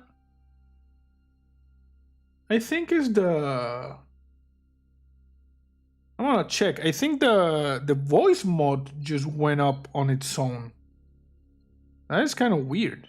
Oh, well, I'm gonna check that out after the stream. Okay, so we curse Silas, you know, because he left us in this crappy old town alone. But, you know, perhaps he went for parts. But you wonder if the old goat has stranded you here on purpose. Go to 211. 211. Let's see something. Okay, that's good. Oh, this is the problem. Sorry. It was my... Okay, so you're probably not even hearing the music right now. Now you should be hearing it. It was my headset that was like weird, you know? Mystery solved. You have a ghost crew trying to help JC. Close the book. What?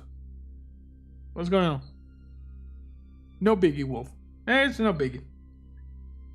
Okay, like I said, a while ago, I heard like the music really loud, and it was because my headset has like a volume control here, and it's probably had the book on top. So that's why I said, whoa, you know? It's weird. You should check out Nuke's top 5... Wolf, focus! Call of Cthulhu. This is why you're a private investigator, JC Law. Yes, I could hear the music, but it's better now. Yeah, now the music is back on. You know, it's ghostly music. Like I said, my headphones were just like completely off. You know? Okay, so we go to 218.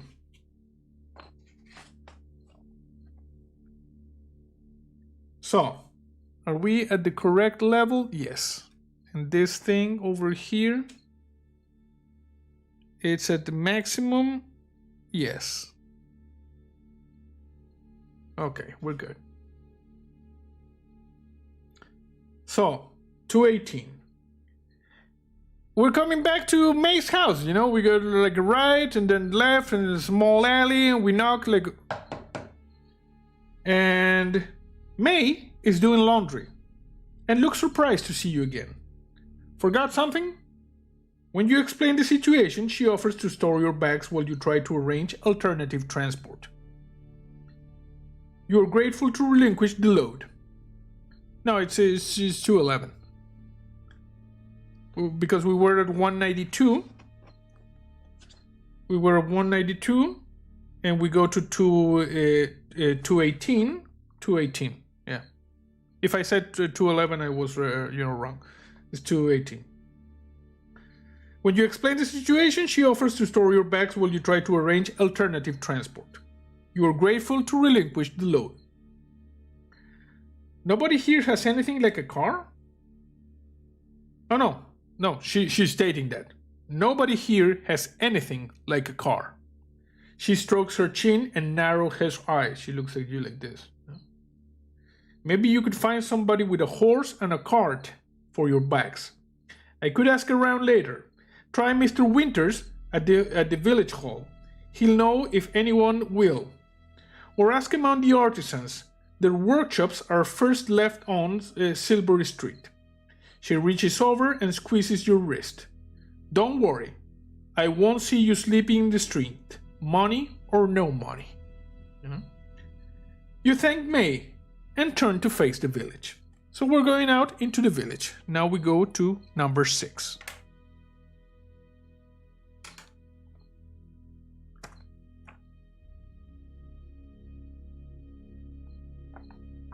You wander the streets of Amberhead without any particular destination in mind. The village is built on a relatively flat upland with splendid views. To the north, the hazy tips of the White Mountains reach for the heavens. To the south, the sparkling waters of Lake Winnipesaukee. Is that a real lake? I don't know. Of Lake Winnipesaukee touch the horizon. The village itself takes less than 5 minutes to cross from edge to edge, so it's a small village, You arrive on the winding road to the west. The only other road leads to the south, following a lower ridge of land as it turns east. In the southwest of the village, an open grassy space borders a ruined church, its graveyard cresting the cliffs. To the northeast, the 3 main thoroughfares meet at a raised black metal structure. It looms stark against the blue sky. Lake Minnetonka. I don't know, man. I don't know. So, we got a certain layout of the town, You arrive on the winding road to the west, so we arrive on the winding road to the west of the village. The only other road leads to the south, so the road enters from the west, leads to the south. In the southwest of the village, an open grassy space borders a ruined church, so it's a ruined church on the southwest. Its graveyard cresting the cliffs. To the northeast, the 3 main thoroughfares meet at a raised black metal structure. So you see, we got like a thing like this, we got the church, we got the 3 main thoroughfares, we got a black metal structure, which I'm sure is completely normal for any town in the 1920s to have a black metal structure. And Jason says, sorry, that was a line from Purple Rain, the movie. Yeah, I did not get that. You may now. What can we do now? We can ask about transport at the local general store, We can seek out the village hall. We can walk down to the lower level and check out the eastern road. We can examine the large metal structure. We can explore the church, or we can look for local people with their own transport. So, what do? We ask about transport at the local general store. We seek out the village hall, talk to the mayor or something like that. We walk down to the lower level and check out the eastern road. We examine the large metal structure. We explore the church, or we look for local people with their own transport. Silverbird says, run away. Yeah. Hey, Hidirash, how are you? Welcome to the stream. Have a great stream, JC. Awesome. Thank you, Hidirash. Village Hall, you have to check out the giant brain-controlling hive mind metal structure. Okay, metal structure. We got a lot of people structure. We're going to the structure. So we're going to examine the large metal structure. We go to 57.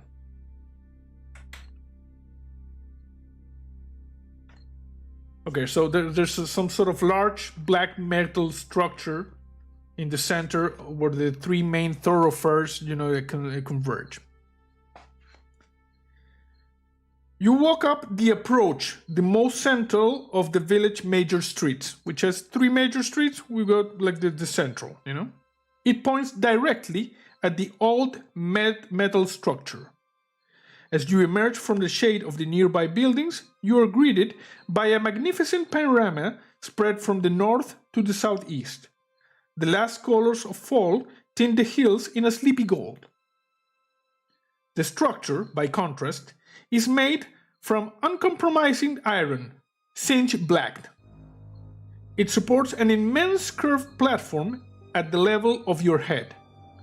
Further struts snake up to a central point. It looks like there may have been some kind of sculptor at some time, but they are now twisted and melted beyond recognition. So you see, we got like this metal structure in the center of the village. There's evidence of fire in this, and there may have been some sort of thing in the center, but is now melted beyond recognition. An older gentleman passes, looking up at you with roaming eyes. "Are you here for the festival?" he asks. "That is the beacon. When they light it, night after next, you'll be able to see it 10 miles away." He gives a little nod of satisfaction, then moves on, leaning on his walking stick. We were looking at this metal structure, and this gentleman walked by, and he told us, this is the beacon, and they're going to light it in 2 days. And you're going to be able to see it 10 miles around. Brandon Hurley says, "Twisted and melted, just like the brains of the villagers you're staying with." Yes. Peggy Bradford says, "Just don't touch it. You know what happened in 7 days today." Yes.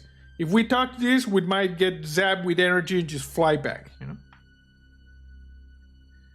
Now you notice bundles of wood, tied and stacked against the buildings nearby.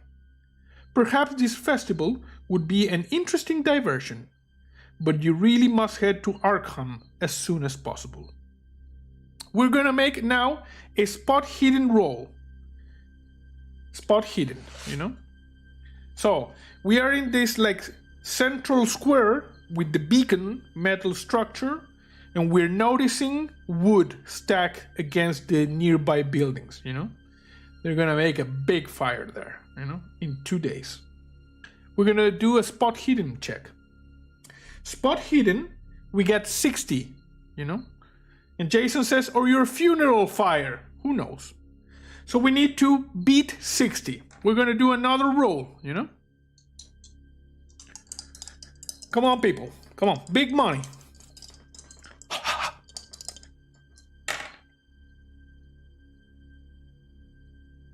Two. This would have been an extreme success, So we did it. We succeeded. So if you succeed, go to 69. Nice. Otherwise, go to 25. We succeeded in the spot hidden thing,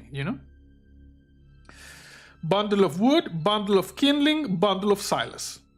Could be. So we succeeded, we go to 69. Nice.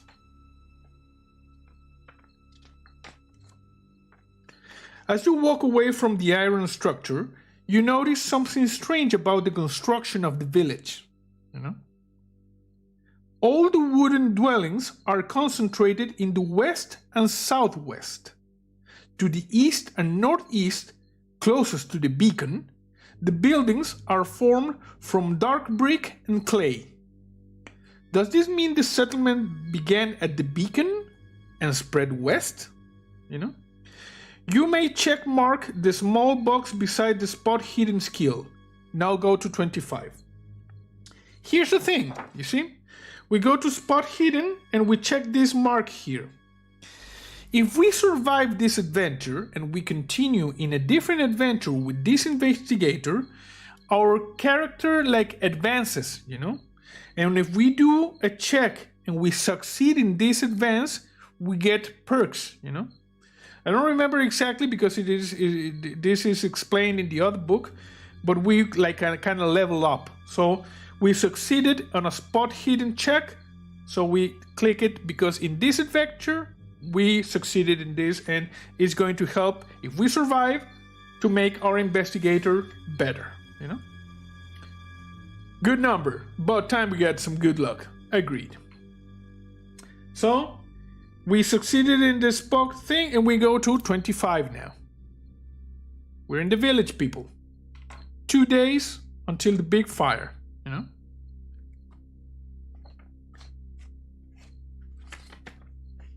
$25.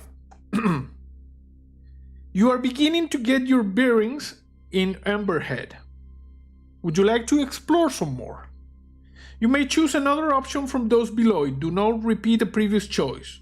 Once you have tried 4 options, or before that, if you're ready to move on, go to 3, you know? So, we got the same options that we had before. We can talk about transport at the general store, or YMCA, I don't know. Deb Watch says, this stream was a great idea, JC. Thanks for playing this. Highly entertaining. Thank you, Deb. Thank you, Deb.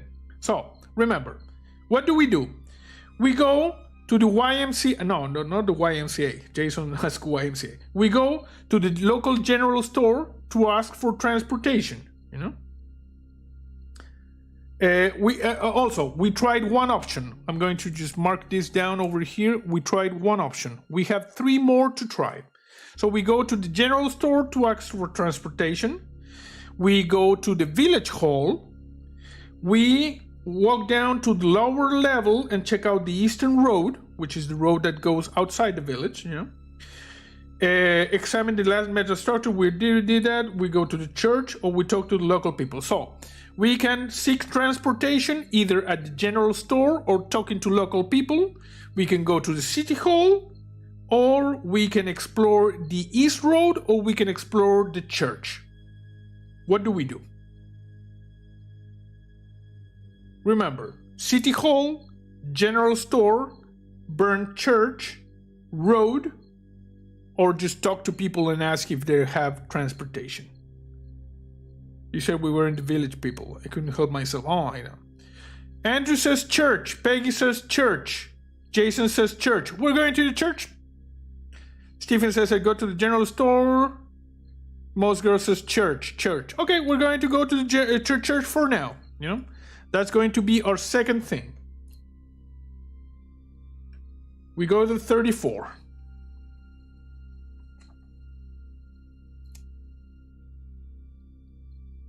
Silverbeard says general store. Well, we're running out of options. Maybe we go to the general store later. So, 34. You cross the street towards the church. As you glance to your left, your gaze alights on the large metal structure. Something bothers you about its positioning, you know, the beacon, you know. Something is bothering us about that. You back up and look again. Yes, Amberhead's central thoroughfare points directly at the structure. This seems too precise to be a coincidence. You press on and draw into the shadow of the church. The building is in a sorry state. The top of the steeple is missing, a ragged gash of splintered boards marking its absence, and the floors beneath it have collapsed. It appears to have torn through the roof of the main building as it fell. Only the back half of it is still intact. The white paint, which once covered the church, has yellowed and peeled. It seems safe enough to explore the rear section. Old pews are stuck against the wall, choked with mildew. Most of the windows are broken. You guess this church has been disused for about 20 years. There is little more to interest you. Now we're going to make a right roll. You may have a bonus die. Roll the tens percentage die twice and make the lower result. If you succeed, go to 46, otherwise to 25. We are going to roll with advantage, you see? So, we have 2 dice for the tens. We're going to roll them and we're going to pick the lower, the one that help us the most, and we're going to do this against our right skill. Our right skill is 0.5%. Crap. So we need to roll 5% or less. Yes, Jason, Cthulhu does not like the competition. What about the graveyard, says Wolf? I don't know, man. I'm just reading what it says here. We'll see. I'm going to make this thing. Okay, people. I'm just going to blow a little bit on it for the good luck. We rolled a 40 and a 20, so we take the 20. It is a 26. And our right skill, it's 5%, so we failed. We failed again. So, we go to 25.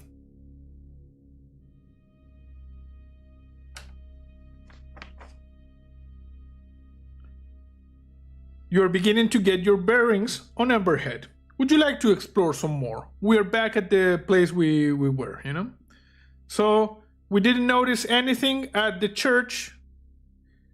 We got a look at the beacon, Yeah, wasted the O2 on the other roll. Too bad, I agree.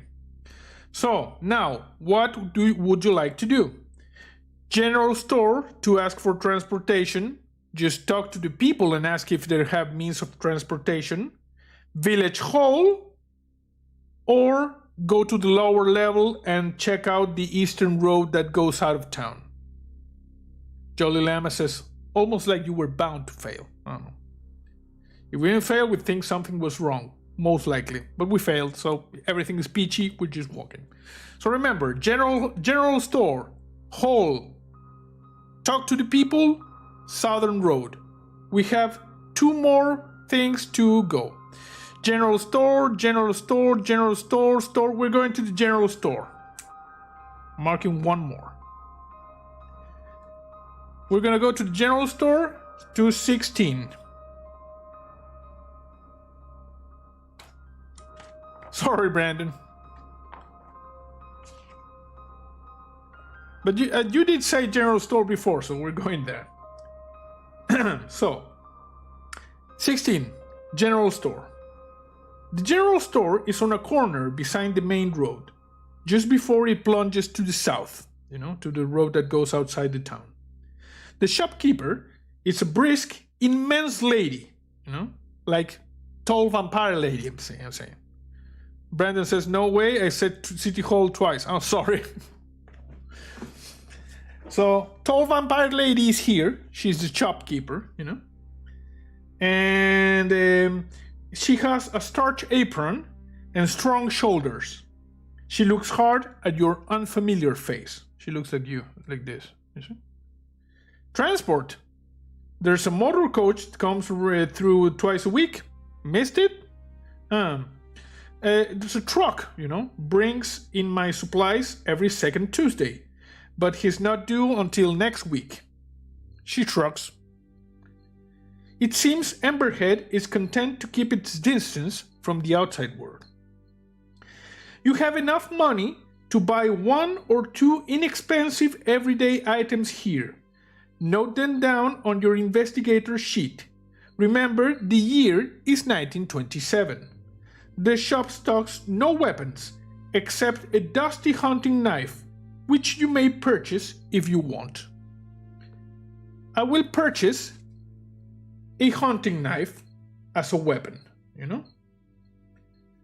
So,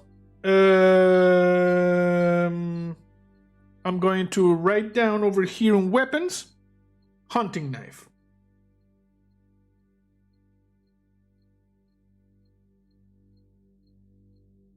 You see?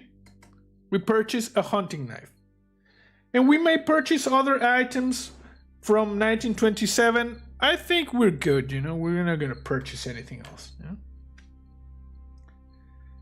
And then we go to 25 again.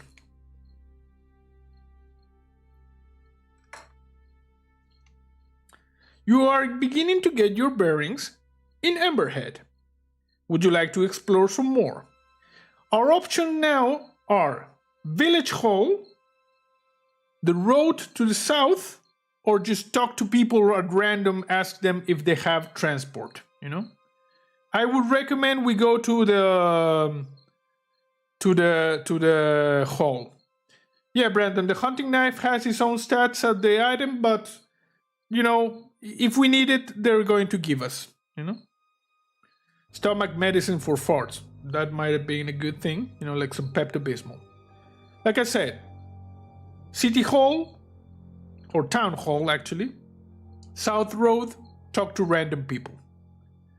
I think we should go to the Village Hall. Jolly Llama says Village Hall. Brandon said Village Hall like 73 times. Village Hall, City Hall. Yeah, we're going to the hall. Okay, it is settled, people, and that was the fourth thing. You may have wanted to get a splint. A splint would have been good, you know? We already went to the general store. So, yeah, Brandon Nat said general store. We came from the general store. We're going to the City Hall. 84. We're going to the City Hall. Sorry, Silverbird.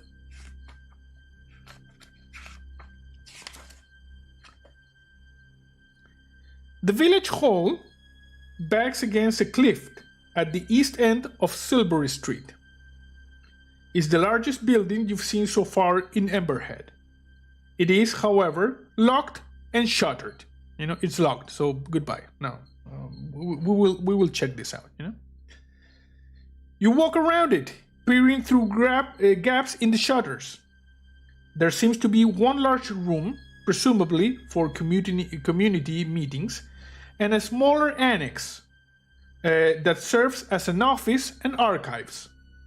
One of the windows is bricked up. Back at the main door, you can see no posted opening hours. Brandon wants to sit down. Mr. Winters doesn't up mornings this time of year, says a great-garbed woman passing by. Best come by this afternoon. You ask whether the office has a telegraph. Don't know, she shrugs. Who would we call? You will have to try again later, you know. So we went to the City Hall, but everything was bricked, everything was closed, and this lady walked by and she said that Mr. Winters, he might be the mayor or something like that. He opens this time of year like in the afternoon, so we need to come back in the afternoon. We go back to 25. You are beginning to get your bearings in Amberhead. Would you like to explore some more?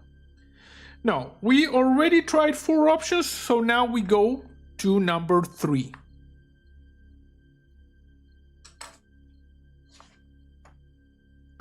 Brandon says, totally worth the trip there. I told you guys, yes.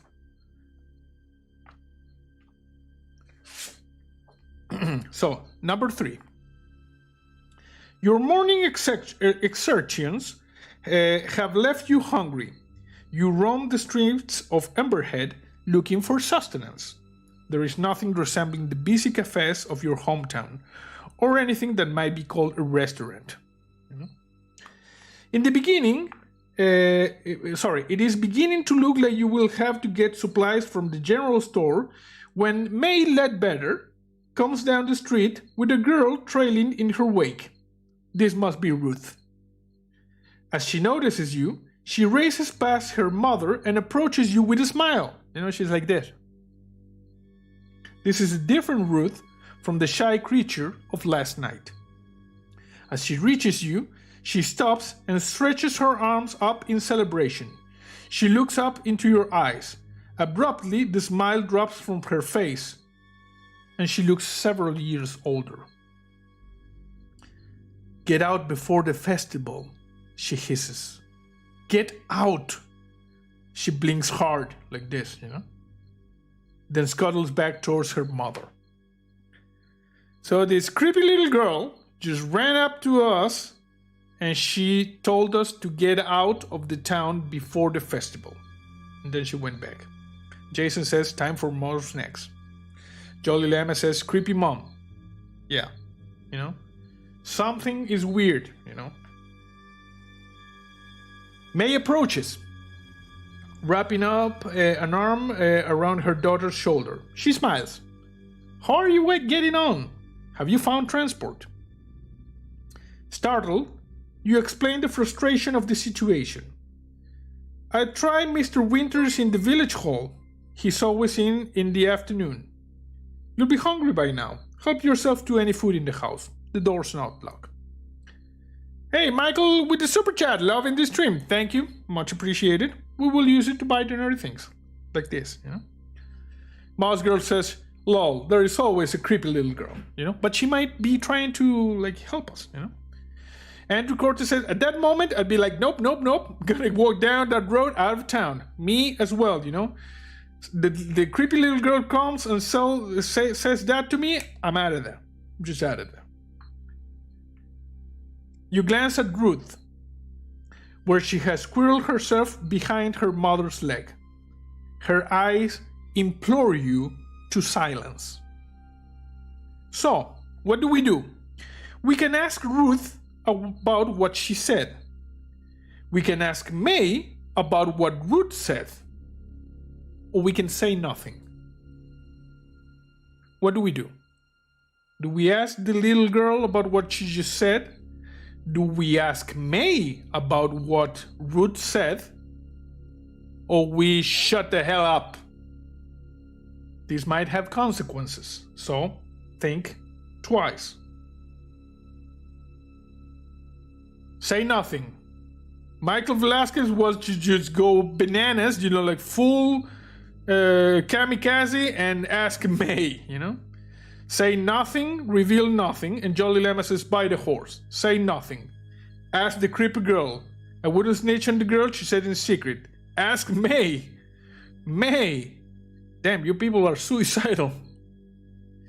We got 1 nothing, 2 nothings, 3 nothing, 4 nothings, 1 May, 2 May, 3 nothing. The say nothing wings. Which I am, you know, I agree. We should shut the hell up. You know? And Jason says, just throw them off, just fart. It could happen. We're gonna say nothing. We're gonna keep shut the hell up, you know? Michael Velasquez says, May. You people want us for the creepy ass town to kill us right there? we keep it quiet, you know? We try to escape. The creepy little girl told us to get the hell out of town, you know? So, if a creepy little girl goes and tells you need to leave before the festival, you get the out of town, you know? Okay, we go to 22.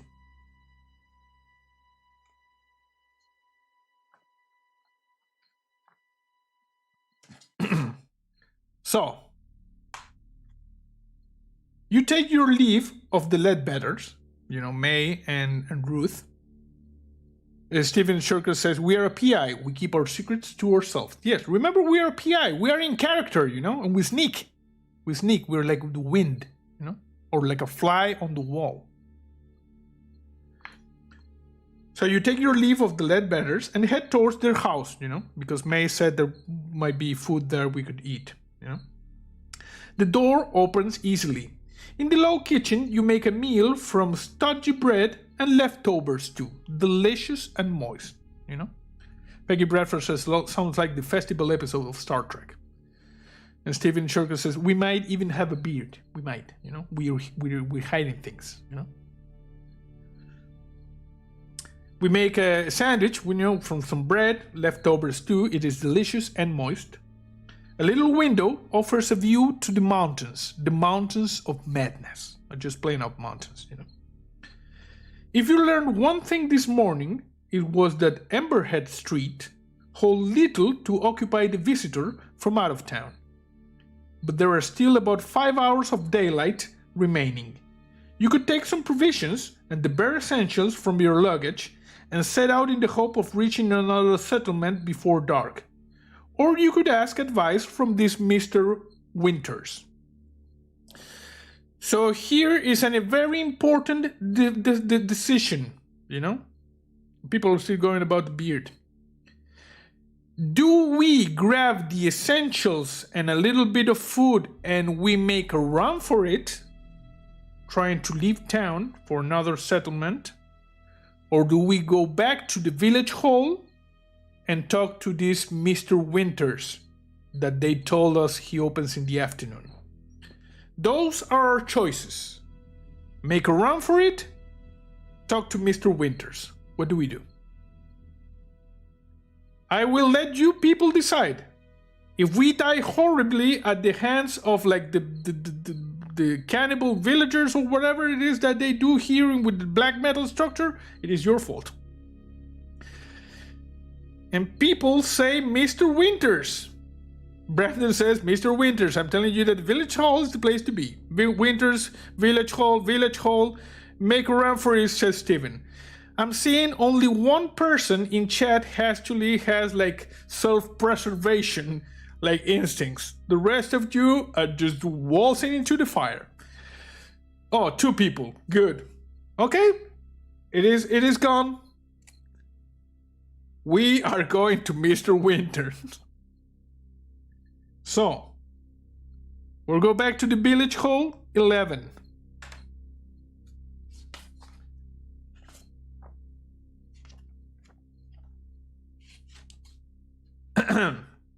So, 11.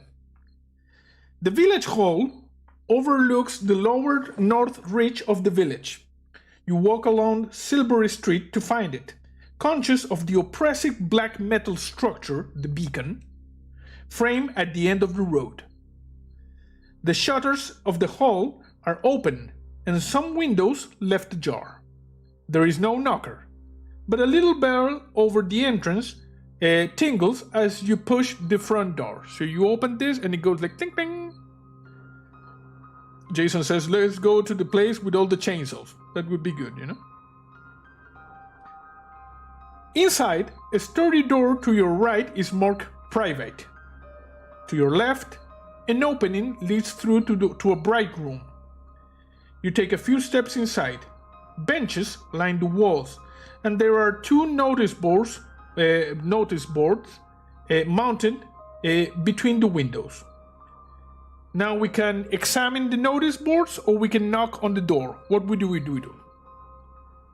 We read the notice boards, you know, where you might see like Eldritch Entity Wanted or something like that. I don't know. The notice boards, or we knock on the door marked private. What do we do? He is Noble after all. Yes, we are Noble Nichols. That's our name. Notice boards. Examine, I'm guessing notice boards. We got read boards. Okay, and we got 2 doors, 3 doors, notice boards. We're gonna go to the notice boards for now. Go to 17.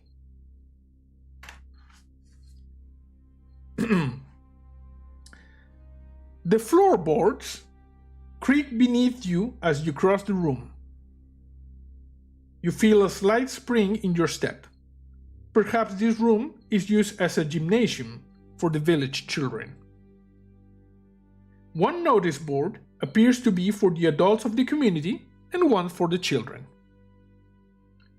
The former looks neglected, featuring handwritten advertisement for household items and a yellow note about telegraph pricing. There is nothing about the festival. The children notice board has a schedule for weekly crochet services and a number of paintings obviously done by the children themselves. Most are incoherent, though cheerful. Though colorful. As best you can tell, they depict fireworks, or perhaps the tale of Joseph from the book of Genesis. One has lost a pin and hangs upside down. It shows a giant bird attacking Amberhead. Or it might be simply that the artist has not yet mastered the subtleties of scale. Yes, it's very sus that there is nothing, about the festival, and that the notice board for the adults looks like kind of neglected. And the notice board for the children has like some colorful like pictures. And one of them depicts a giant bird attacking Amberhead. Make a spot hidden. Okay, we're gonna make a spot hidden roll. Spot hidden for us is 60, so it's a good thing, you know? And we also succeeded for this. Silverbird said, it isn't Walter. It most likely be, you know? We all know that Walter is the true villain of Call of Cthulhu, apparently. Children of the Corn. Okay, big money, people, big money. We did... This is a 97.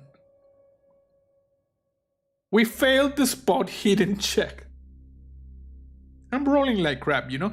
Joe, I'm gonna buy the high quality like die immediately because we rolled a 97, so we failed.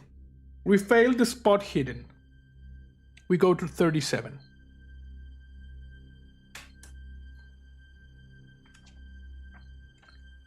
We're gonna die, people. We're gonna die because of the dice, you know, and because you have the survival instincts of a squirrel, you know. You should have gotten the out of town, but no, we go to the village thing. I'm just messing with you. First time I rolled this, even though I don't remember a lot, I remember I also went to the village. Fail is how JC rolls. Yes. So, 37. The door scrapes behind you. A middle-aged, bespectacled gentleman appears in the doorway. May I help you? You explain that you are visiting on May Ledbetter's recommendation. And Squirrel says, Silverbird says, Squirrel! Jolly Llama says, you gotta use my die. Critical fails all the time, but in this case would be great. That's a good point. Jason says, yeah, we should have less. Your dice are like those from One Bad Luck dice from the final episode of the most recent campaign of Rated RPG that I think Jason had. Yeah, most likely, you know. You roll a 97. You get a paper cut, investigated notice board. You die from a terrible infection 2 hours later. Your adventure ends here. That's more likely, you know. So yeah, well, this Mr. Winter appeared, and we told him that May Ledbetter also told us that he might help us. And he says, oh, well, I'm going to try to do some voice acting, you know. He says, oh, well, I am Clyde Winters. I'm not sure I can help you, but would you care for some coffee? I'm partial to a cup in the afternoon. He gestures to the open door behind him. This seems like a worthwhile opportunity, and you are a little thirsty, you know? The thirst. We go to 43.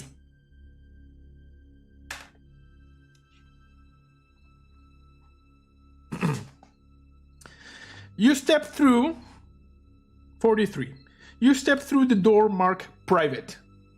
No dang coffee. Yeah. You step through the door marked private. The other side of the village hall is in marked contrast to the public space. The room is compact, lined with shelves of books and file alcoves. One corner is reserved for a tiny pantry and what is presumably a water closet. You study Mr. Winters as he fills the percolator, which is apparently something that you use to do the thing, you know? Jolly Llama says coffee makes you sleepy and wake up with a dry mouth. Silverbird says, I am a squirrel and would love coffee. Yes. So, although thin on top, his hair is oiled and neatly swept back. You know, he has the hair to the back. His suit is a sober affair and well tailored, even if the cut is a little old-fashioned. He's fancy, you know? He's fancy. A lesser man working alone might have loosened his bow tie for comfort, but no, he has the tie, you know, the bow tie. On the desk, again, the opposite wall, you notice what looks like a telegraph set. To ask about the telegraph, immediately go to 56. To make small talk with Mr. Winters first, go to 49. So what do? We ask about the telegraph immediately, or we make small talk? What do we do? Jason says, I'm getting Bill Cosby vibes. He's the Undertaker, says Peggy. Small talk. Don't be too eager. Telegraph. Small talk. Small talk. Come on, what do we do? Small talk? Jolly Llama says 49. I don't know what's that. Small talk or telegraph? We got 3 small talks, 2 telegraphs. Okay? Telegraph. Telegraph. Okay, you people are eager now. We're gonna talk about the telegraph. We go to 56. No, there's a lot more telegraphs now. Ask him what hair gel he uses. I don't know. So we point at the thing and we say, hey, telegraph. And Mr. Winter says, the telegraph, much as we value our isolation, we do need the link sometimes. You were hoping to send a message? I must apologize. The line has been down for 2 weeks. I reported the fall, but of course they're not so speedy when the problem lies in a rural area. I'm expecting a repair the day after next. I do appreciate how frustrating this must be. The coach is blue in what, the coach, the boss, is due in what, 3 days? But I think he's going west. Perhaps you might engage a wagon. One of the farmers might. You explained that you have asked a few of the residents already, but to no avail. We actually asked like the lady in the general store, I stand corrected. I am a squirrel. He probably uses FOP when he should be a Dapper Dan man. So we tell this guy that we already asked around a little bit, and no one is going to leave us. Tell us like. We need to wait for the boss or maybe the guy that brings the groceries to the lady, the tall vampire lady back at the general store, So Winters says, I tell you what, Winters pours you a steaming cup of coffee, The dark liquid smells rich and strong. And possibly we got a little booze, It might be Irish coffee. When the repair crew arrive, I'll ask them to take you back with them. How would that be? They might want $1 or $2 to grease the wheels. The day after tomorrow? It's less than ideal, but it's the first real opportunity you've had. And remember, the festival is the day after tomorrow. Jason says these people are like government workers. Everything takes a while. So what do? Do we thank Winters and then leave? Or do we ask about this library that he has? Those are 2 options. We can leave or we can ask about the library he has.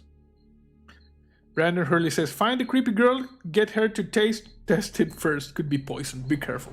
Colombian coffee, I don't know. So what do? We ask about the library or we just go? Ask about the library, Liberty, library. Okay, we're gonna ask about the library. We go to 62. So,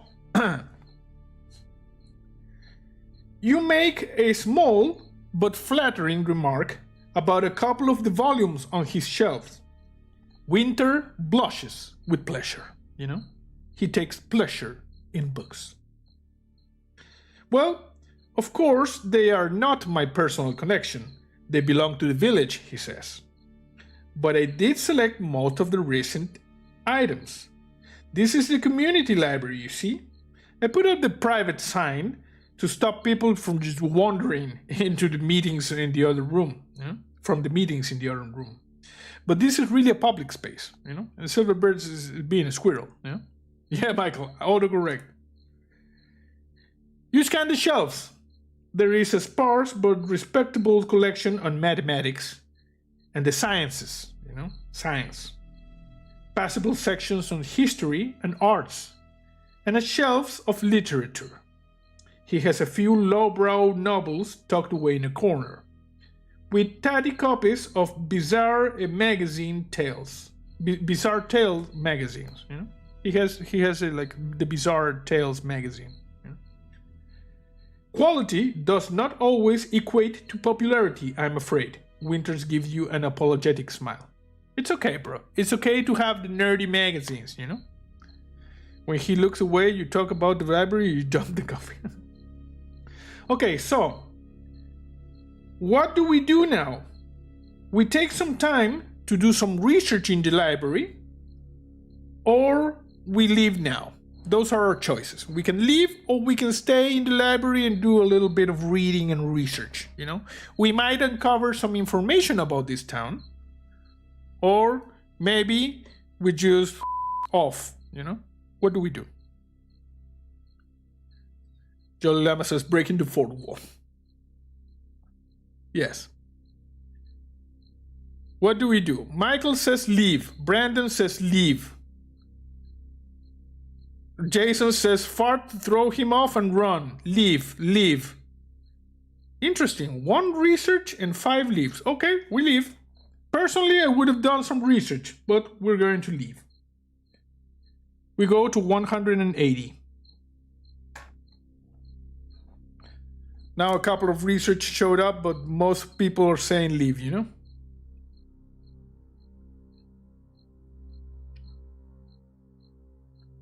Okay, so we leave. We leave while it's still light outside. We go to 180. Like I said, this is a solo adventure. You buy the starter box and you play this, You feel your character ship, you take the choices, you can play it multiple times. It is a good thing. 180. As the light fades, you return to the Ledbetter house and eat a light supper. May is unusually taciturn. Ruth's eyes, the creepy little girl, flick to you several times during the meal. She's like this. You see? She's trying to make the eye contact. Because she told you to get the out of town, and you did not get town, But she told you. Ruth's eyes flick to you several times during the meal. There is an urgency there that you cannot quite interpret. Afterwards, May ushers the girl into their room, Brandon says maybe she already had some coffee. Oh. Michael Velasquez says Wolfheart is Erica, JC. What? What is that, Wolfheart? Oh. Autocorrect might have, screwed you again, bro. You have been in Amberhead for barely 1 whole day, and you already feel confined by it, both geographically and socially. This evening seems to offer little. Now we have some choices, Yeah, Jason says Ruth is internally screaming, "Why are you still here?" Yes. The creepy little girl was trying to help us. We got some choices. We can go outside and do some stargazing. Apparently we're going to just stand in the street and look up. That's one thing. We can attempt to speak to Ruth, the creepy little girl. And if you have a previous appointment, this is the time to follow it up. I don't have a previous appointment. So we have 2 choices. We go outside and do some stargazing, or we try to talk to Ruth. What do we do? Wolfheart is my wife, Erica. Oh, Wolfheart in chat is Erica. Okay, now I understand. Hello, Erica. How are you? This is a choose your own adventure, but with a bunch of backseat drivers. Yes. Talk to Ruth. I'd like to speak to Ruth. Talk to Ruth. Never go outside during nightfall. Talk to the crippled girl. We're gonna talk to Ruth. Okay. 138.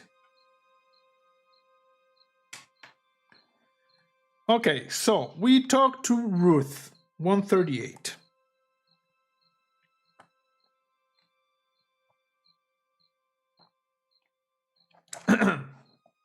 So, 138. Go away. There's a bug. Wow. In time, May returns to the kitchen and busies herself clearing up. To speak to Ruth, you will need to get May to leave for a short while. You help with the dishes and try to think of some ruse, In time, an idea comes, and you ask about Silas and his friends in the village. May narrows her eyes. She goes like this. He knows Troy on the other side of town, she says. Not sure I'd call them friends. I've called them friends. More like an old feuding couple. But he probably spent last night at Troy's place. You ask May if she could visit Troy and ask if Silas mentioned any plans to return. May looks dubious. Right now? She asks, like this. So we came up with a ruse, you see? We ask if the driver, Silas, the driver from the bus that left us stranded here, if he has like a friend in town, and Ruth says, he has a friend, this guy Troy. And we are asking her if she can go talk to Troy. Without looking at your investigator's sheet, decide how best to influence May. Okay, we're not going to look at this. We're not going to cheat. By appealing to her emotions, by explaining how further delays threaten your career, or by giving to rush, or by trying to rush her into compliance, So we can make a charm, a persuade, or a fast talk roll respectively, So we try to be charming, we try to persuade, or we try to fast talk. Now, I am an private investigator, and I'm pretty sure my persuasion thing is very high. No, Michael, this is a family show. How do you say that? We cannot do that, We cannot give her the because no, it's a family show. What the hell? Yes, persuade. We're going to persuade because I'm pretty sure, without looking at my character sheet, I'm pretty sure I have a high persuasion because I am an investigator. So we're going to do a persuasion check, Okay, now we check. Persuade is 70. We're going to roll this. Big money, people. Big money.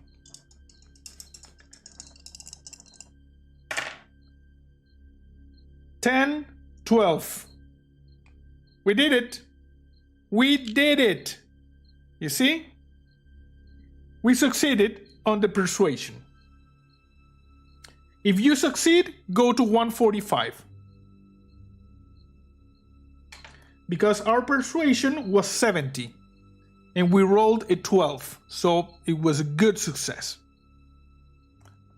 More like little money. That's what we wanted. Yeah, I agree. So, we go to 145,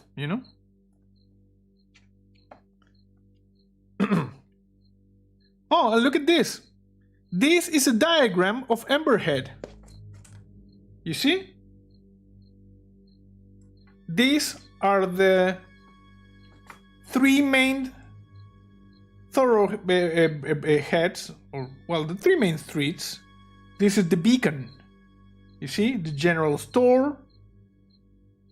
This is the Ledbetter roaming house, the beacon, the village hall, the workshops, like the old church, I think is this one. So you see, it was here. I forgot to just show it to you. You see? So yeah, persuasion check, attempt passed. Now we go to 145. So May is going to go to Troy, So, well, May says, I suppose it will only take a few minutes.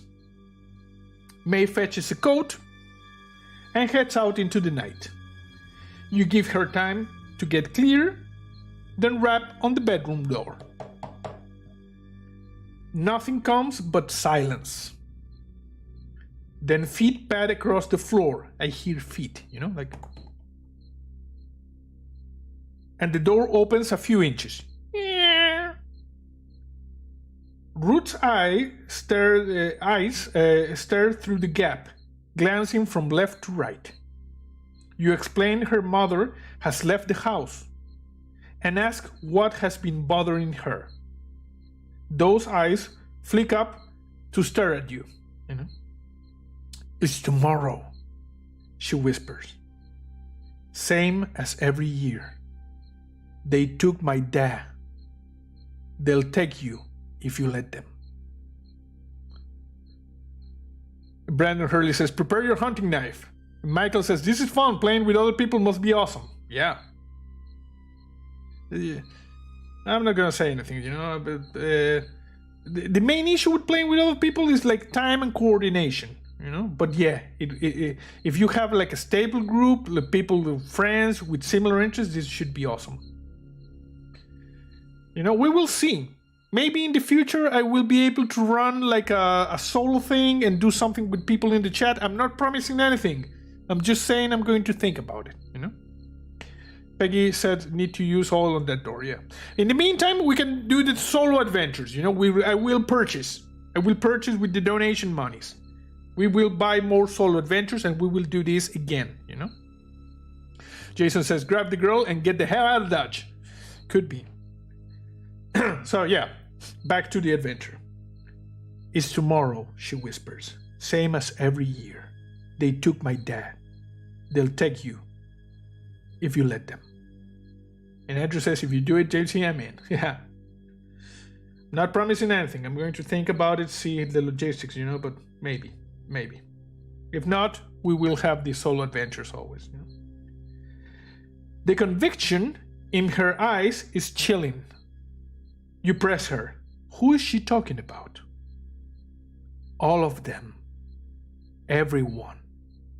They've been watching you since you got here. You've been marked. Her voice is hollow. 1 year, when I'm older, they will take me. You hear footsteps approaching from outside. Ruth's eyes flash and the bedroom door slams. Boom. Yeah, I know some people have the experience here and they are in, And Jason said, although I might be looking at kidnap charges, so leave her in. Okay, so the door slaps shut because we heard like the footsteps coming. You turn back to drying the dishes. May enters and removes her coat. That man is a waste of time, she hisses and heads through to the bedroom. You may check mark the small box beside the skill you use. Now go to 157. We use persuasion, So if we survive, we have 2 skills that we will advance, if this investigator survives this. Deb Watch says, I'm in as well. This is the best few hours I've spent since we played last. Yeah. Thank you. Like I said, I'm not promising anything. I'm just saying I'm going to think about it, And yeah, keep that in mind. At some point, I might request volunteers. But it might be a while before I get my stuff together for that, To do like a one-shot, And Joe Satomi says some folks get paid $2,100 per hour to GM games because of the time needed to prep and run a game. Yes, I agree. Okay, so we mark the persuasion and now we go to 157.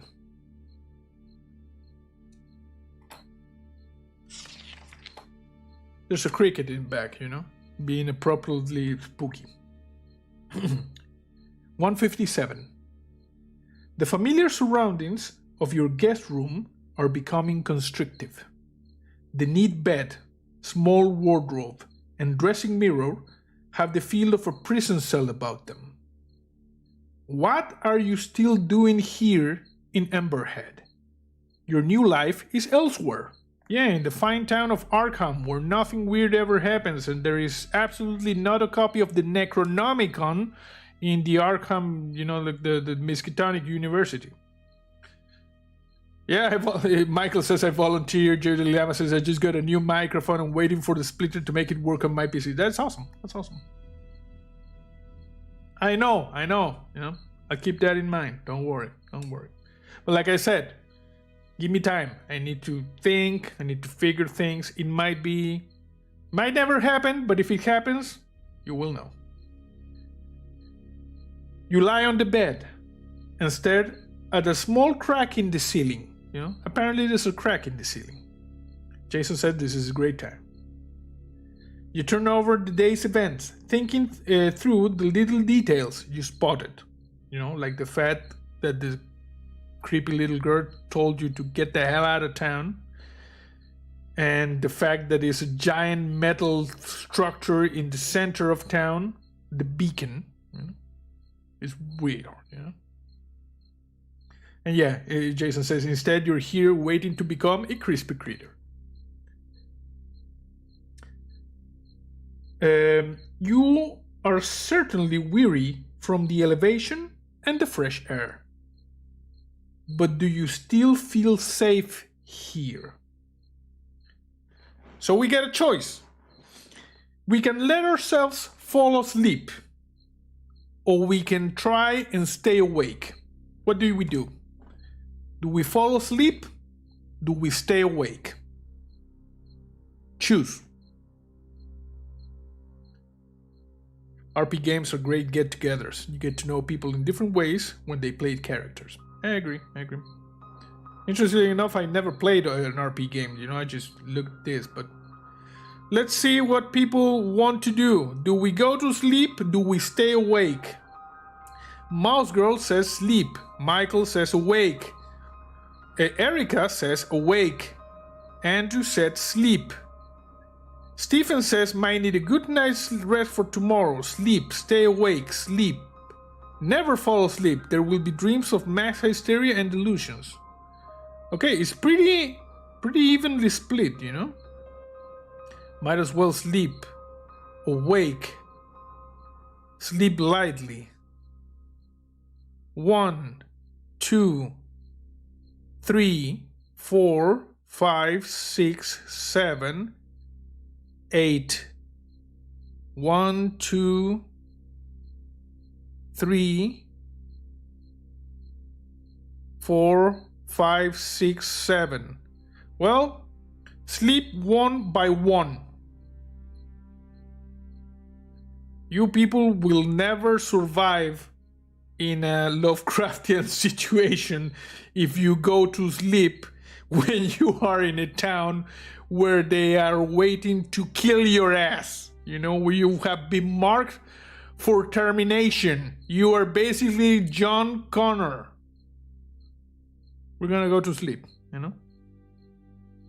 We go to 224. I would have stayed awake.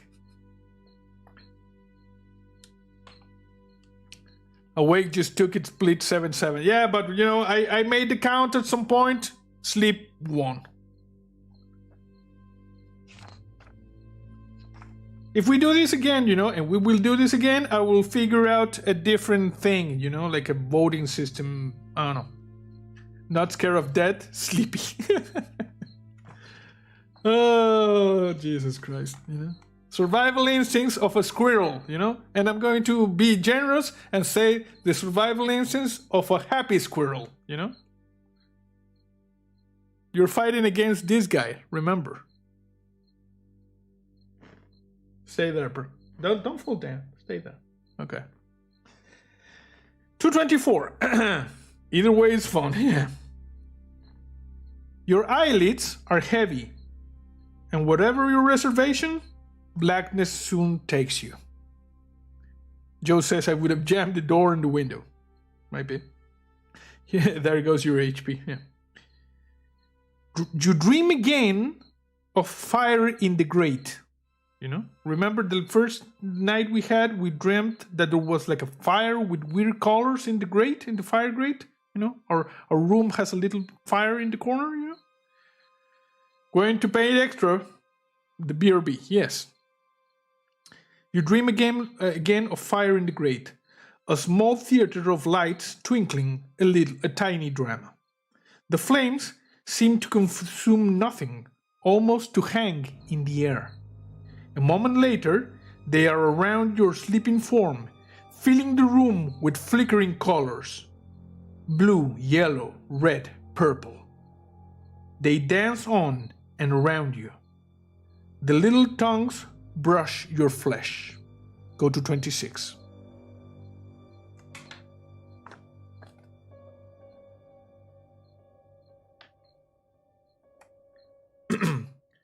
You drift awake in the morning light.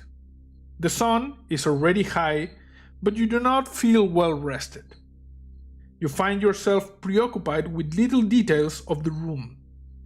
The wood grain of the door jamb, or a chipped handle on the wardrobe. As you swing out of bed, your stomach gives a lurch, and you lean too far over, nearly tumbling to the floor. You blink for a moment. Perhaps you have an illness coming on.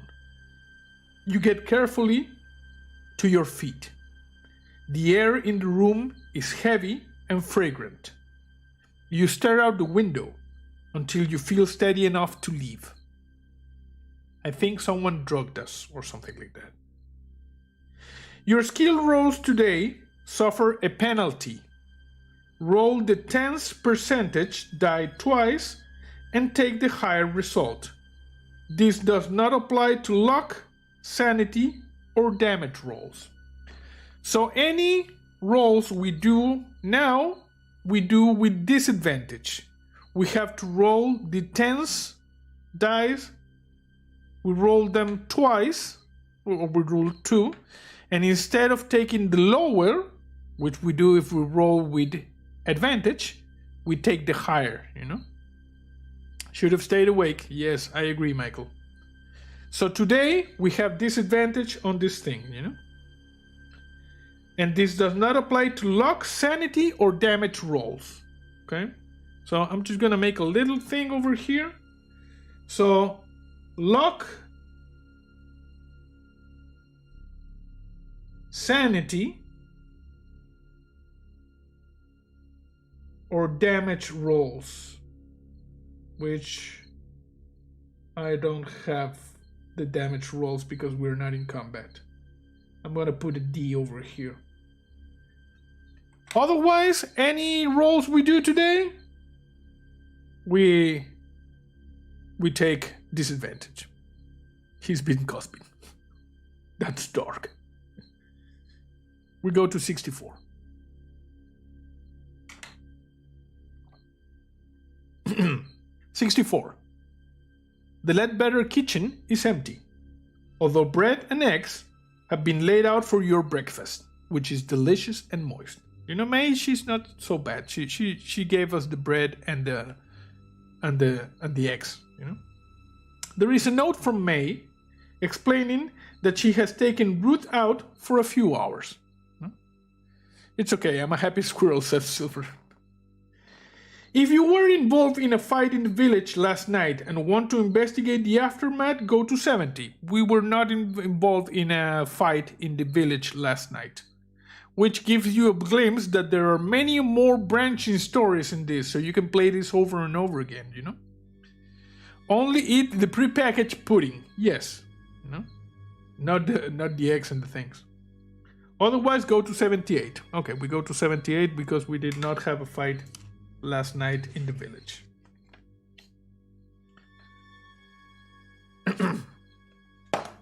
So, 78. You make a quiet circuit of the village, pausing in unobtrusive places to watch the villagers. It is rather busy for this time in the morning.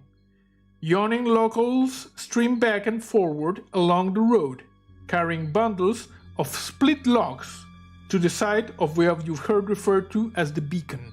So basically they are carrying, like wood to the huge metal pyre. you see two figures already up in its superstructure, arranging the wood. You know, they're putting the wood on top of the beacon. The festival bonfire will be most impressive. But do you intend to stay to see it? You suspect by now that something is amiss here. While the villagers are distracted, you may do some illicit investigation. Or you may simply leave town without looking back. They're getting ready for the barbecue, says Jason. Yes. We now have options, you know. We can do some illicit investigation, or we can try to get the out of town, you know. You passed out on what? I just got back. We woke up, we had breakfast, we're now in the town. These are our choices. We may search May Ledbetter's bedroom. We can go to May's bedroom, and search.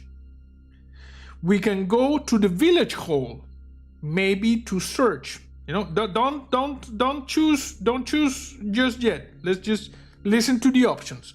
We can search May's bedroom. We can go to the village hall for some investigation. We can take a closer look at the artisan's courtyard, you know, where the crafters are. We can spy on the activity at the bonfire at the beacon. Or we can slip down the east road and flee for good. What do we do?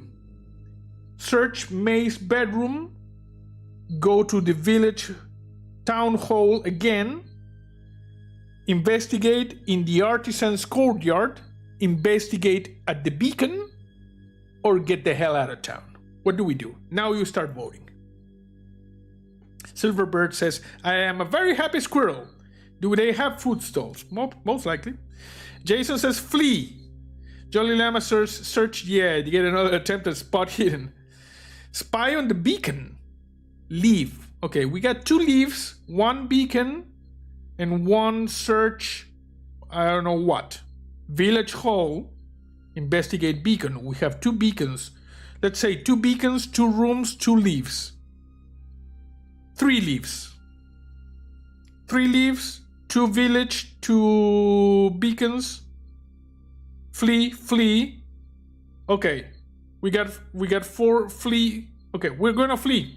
We're gonna make a run for it, people. We're making a run for it at this point. We're gonna slip down the east road and flee for good. Number 7.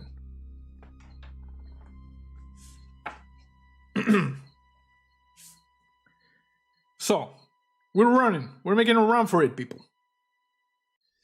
As you approach the southern road that descends to the lower reach, you see 4 villagers blocking the route with farm tools and clubs. You veer off and head towards the west road. Your heart sinks as you see exactly the same scene at the other exit from the village. You are trapped. So, we could try to talk our way out of the guard group, you know? Or we could try to slip past in disguise.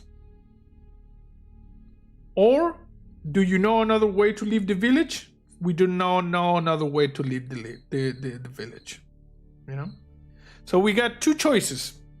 We can try to talk our way out of the village, or we can try to disguise ourselves with maybe a fancy hat or something and try to leave. What do? Called it, we just killed him, we're screwed, yeah. Now you find out, mob rule. Okay, we got 1 for disguise.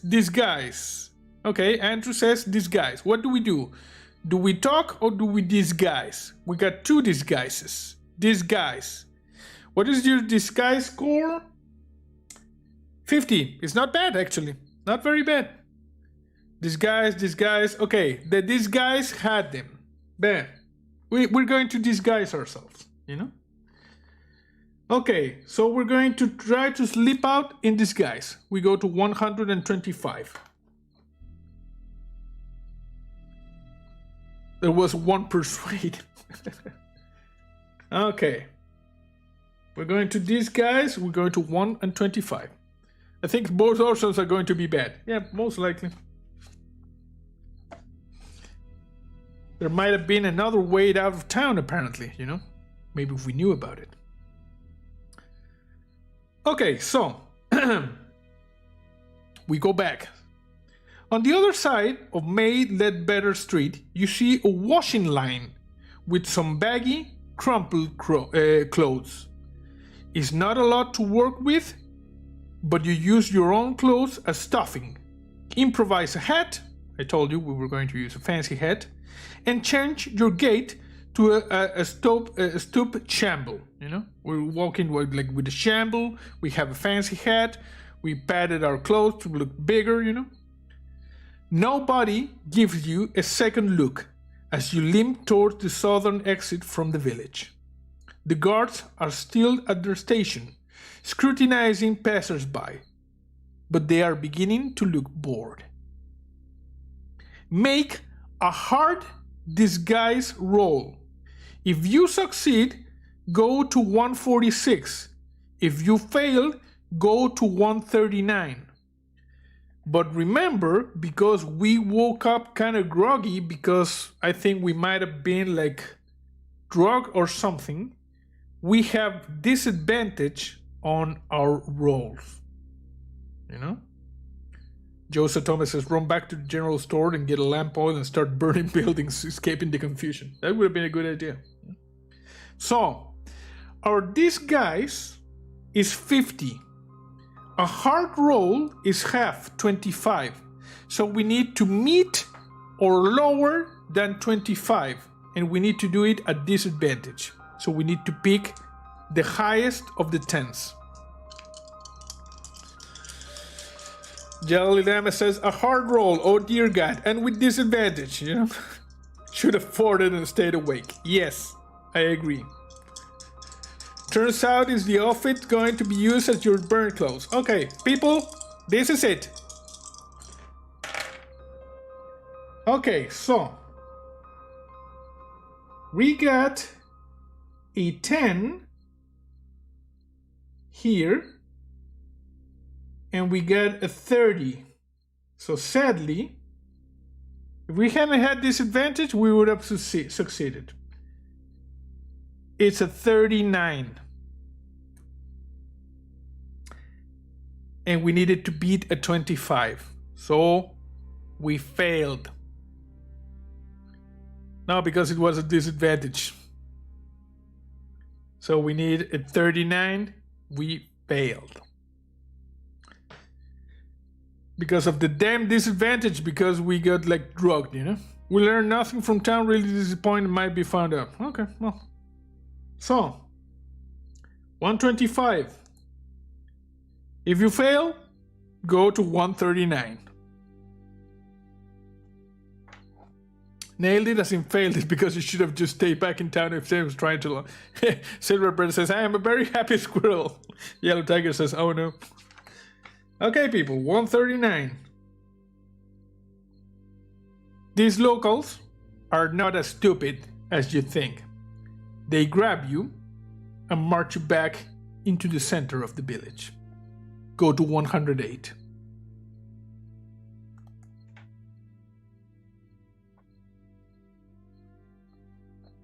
(108) The fading light from a narrow window tells you afternoon is giving away to evening. Your hands are shackled behind your back, so you cannot even lie down on the rough bed. A woman you have not seen before comes in. Her face is wrinkled and her eyes dull. They do not meet yours, but she puts a cup to your lips. To accept the drink or to reject it? What do we do? Do we drink or do we reject what this woman is giving us? Guess who's calling for freedom? Yeah. So, we got taken back to the town. We are in some sort of cell now. We're shackled. We are restrained. And this lady showed up. and is trying to give us something. Reject, reject, reject, take it, reject,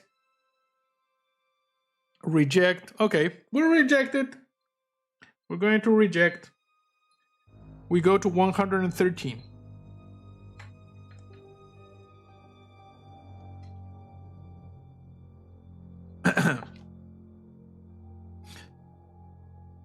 You turn your face away, and when she tries again, you dash the cup from her hands using the side of your head. The clear liquid spills across the floor. The woman gives a half shrug and turns to leave the room. You shout after her, but she gives no reaction. You soon become thirsty. And Joe says, bite her nose off. Go to 205.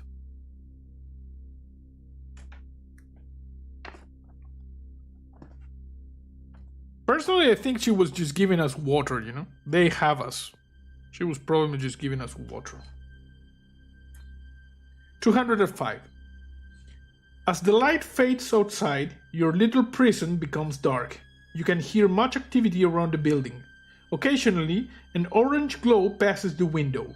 The only comfortable position in the shackles seems to be to sit against the end of the bed with your arms hanging behind you. You need to concentrate and come up with a plan. There is clearly no escape from your bonds. You do not know exactly what your captors want from you, but you cannot ignore the fact that they have spent the entire day constructing a massive bonfire. Go to 27.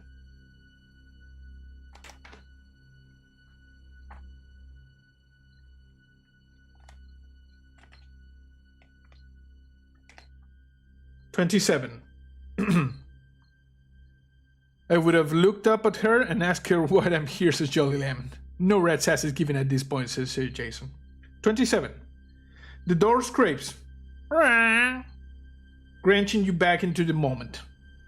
Orange light spills into the house from blazing torches held at the threshold.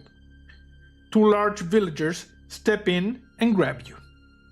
At least you assume they are villagers. They wear heavy black cloaks, and their faces and hands are painted entirely black, save only for a red triangle centered on their left eye, you know? A red triangle on the left eye. These are cultists, you know? And tonight, man, is Noble. No, it's Noble Nichols, my name. It's not Noble Nuggets, Noble Nichols, you know? You try to drag your legs, but they reach under your arms and lift you bodily from the bed. Outside, it seems that the whole village has congregated to see you. Every single one has a blackened face with the red triangle motif. Torches sputter and spill fire. You struggle, but you can see physical resistance is hopeless. Resistance is futile. You are marched to the central street and turned to face the beacon. Go to 117.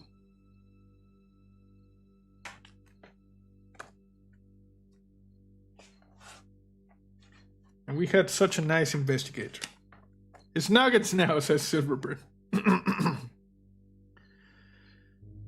The procession down the approach, to the beacon, is low and formal, save when you sense weakness and yank at your captors.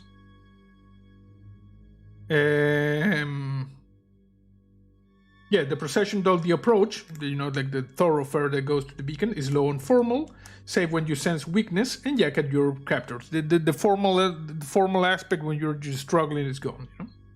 A chill touches you when you see three human shapes carried ahead of you, draped in red cloth. The beacon looms larger and larger, its dreadful silhouette a black triangle pointing to the stars. A low drone begins among the cloaked figures. Unbidden, the word mourners comes to mind, like they're mourning or something like that. Smoke from their torches make you cough. You feel heat on your face. Are you first to die this way? I'm fleeing to bed now. You off enough said. Okay, see you now. Don't worry. This is where we die, said Andrew. As you reach the cleared area around the beacon, 3 dancers break from the pack. Young girls swinging balls of fire in spectacular arcs, drawing circles in the night air. One by one, they draw close to you and touch your forehead with soothing fingers. Each kisses you 3 times, on the left cheek, right cheek, then forehead. Then they whisper in your ear. The smell of kerosene fills your nostrils. We need to make an appearance roll. An appearance is our lower stat. If you succeed, go to 10. If you fail, go to 148. But since we are not looking very good today, we need to make this a disadvantage. Again, freaking disadvantage. So appearance is 40.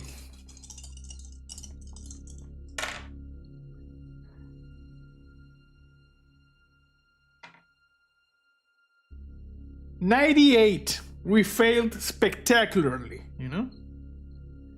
So, if you fail, go to 148. We failed spectacular. They're book-hitting monks with Monty Python's holy grail. 148.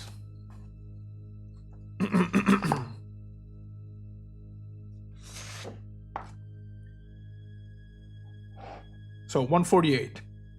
Through your sacrifice, the village will be reborn, says the first dancer. You pass from earth to air, for all our sakes, says the second. Through incandescence, may you find rapture, says the third. Their dance weaves off and disappears behind the buildings. Go to 18.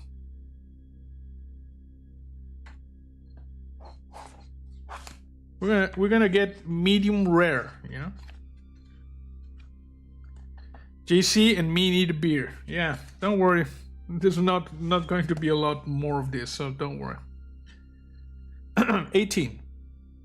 As you arrive beneath the beacon, 10 villagers close in on you. Working with surprising coordination, they immobilize you and lift you up the blackened iron stairs to a raised platform. You cannot help but shiver at the sight of the central framework, twisted from past blazes, and what you can now clearly see to be the fastening points for chains. None of the eyes meets yours as they lash you to the metal. The village sings now, something rhythmic and ancient, carved from old syllables. A second group ascends to the beacon, carrying the 3 red draped bodies. With reverence, they arrange their burdens in a triangle around your feet. Then they withdraw, leaving you alone with the dead, shin deep in a sea of kindling. Silverbird says, I am very happy, Squirrel. This guy has no chance, says Erica. Yes. 33.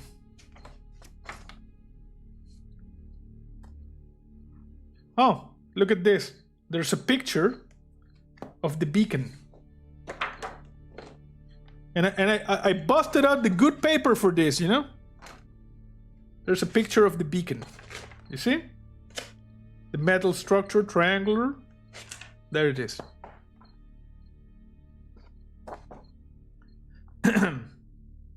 It seems the entire village is gathered around the beacon to watch you burn. Behind the face paint, you recognize May Ledbetter, and yes, that is Silas, the coach driver, standing at her side. The jackass set us up, The audacity and scale of the deception staggers you. Jason says, hey, at least the town infrastructure will be good as new with our sacrifice. Yes.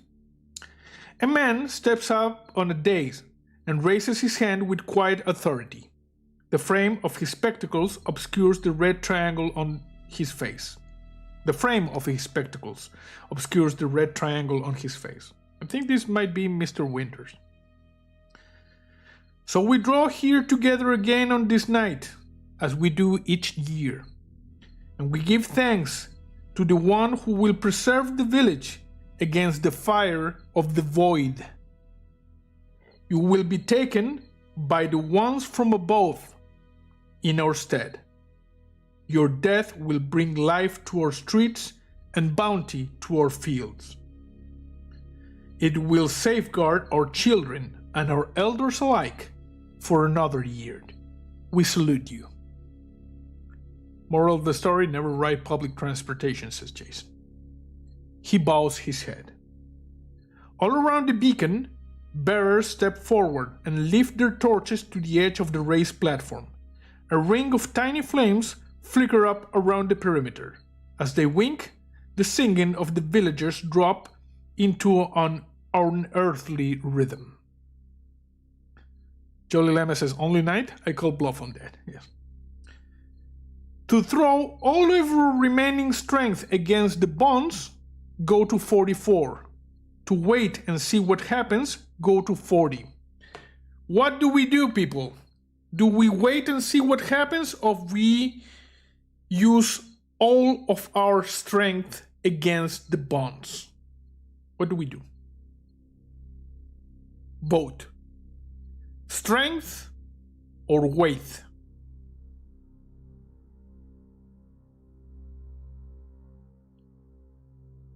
We should have ran when we had the chance. You're all crazy.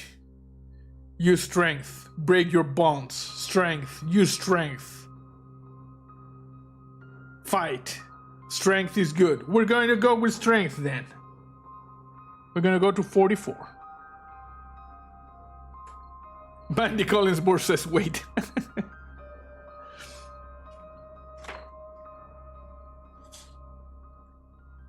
You're tired, and your flesh ought to be insufficient against the dark iron of the chains. Yet you can feel them give a little. There is weakness in one of the links. And Silverbird says, I am a very happy squirrel. We need to make a hard strength roll. And like I said, because we are kind of drugged from last night, we have with disadvantage. So we need to do a 35 with disadvantage.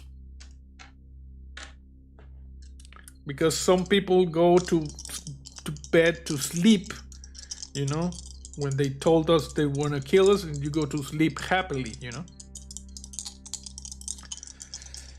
Okay, people, here we go. 60, 80, 84, and we needed to beat a 35. We failed.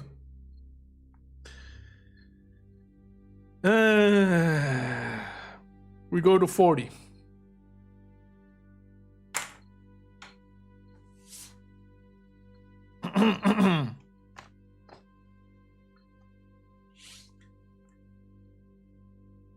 The flames snake across the kindling, catching and rising. Smoke rises and it becomes difficult to see the villagers.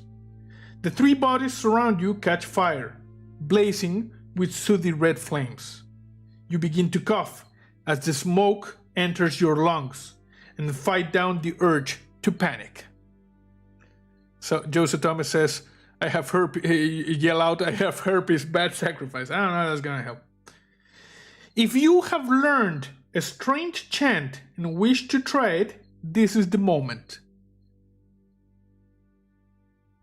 I know sea shanties, but I don't think they're talking about that.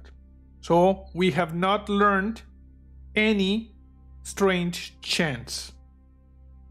We go to 65.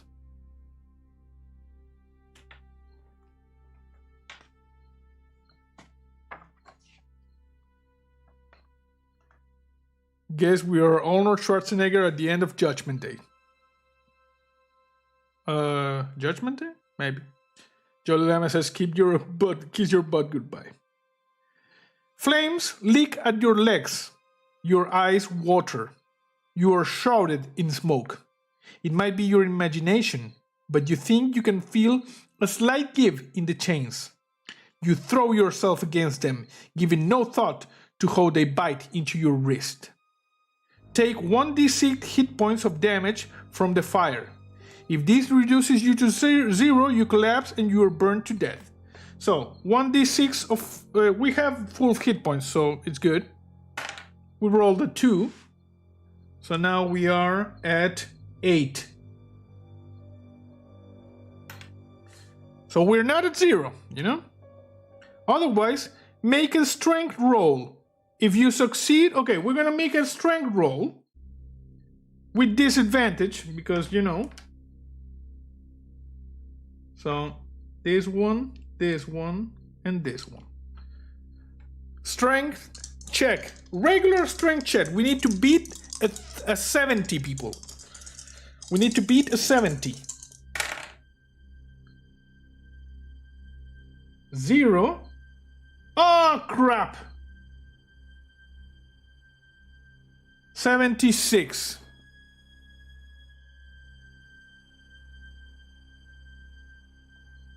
If you fail, go to 77.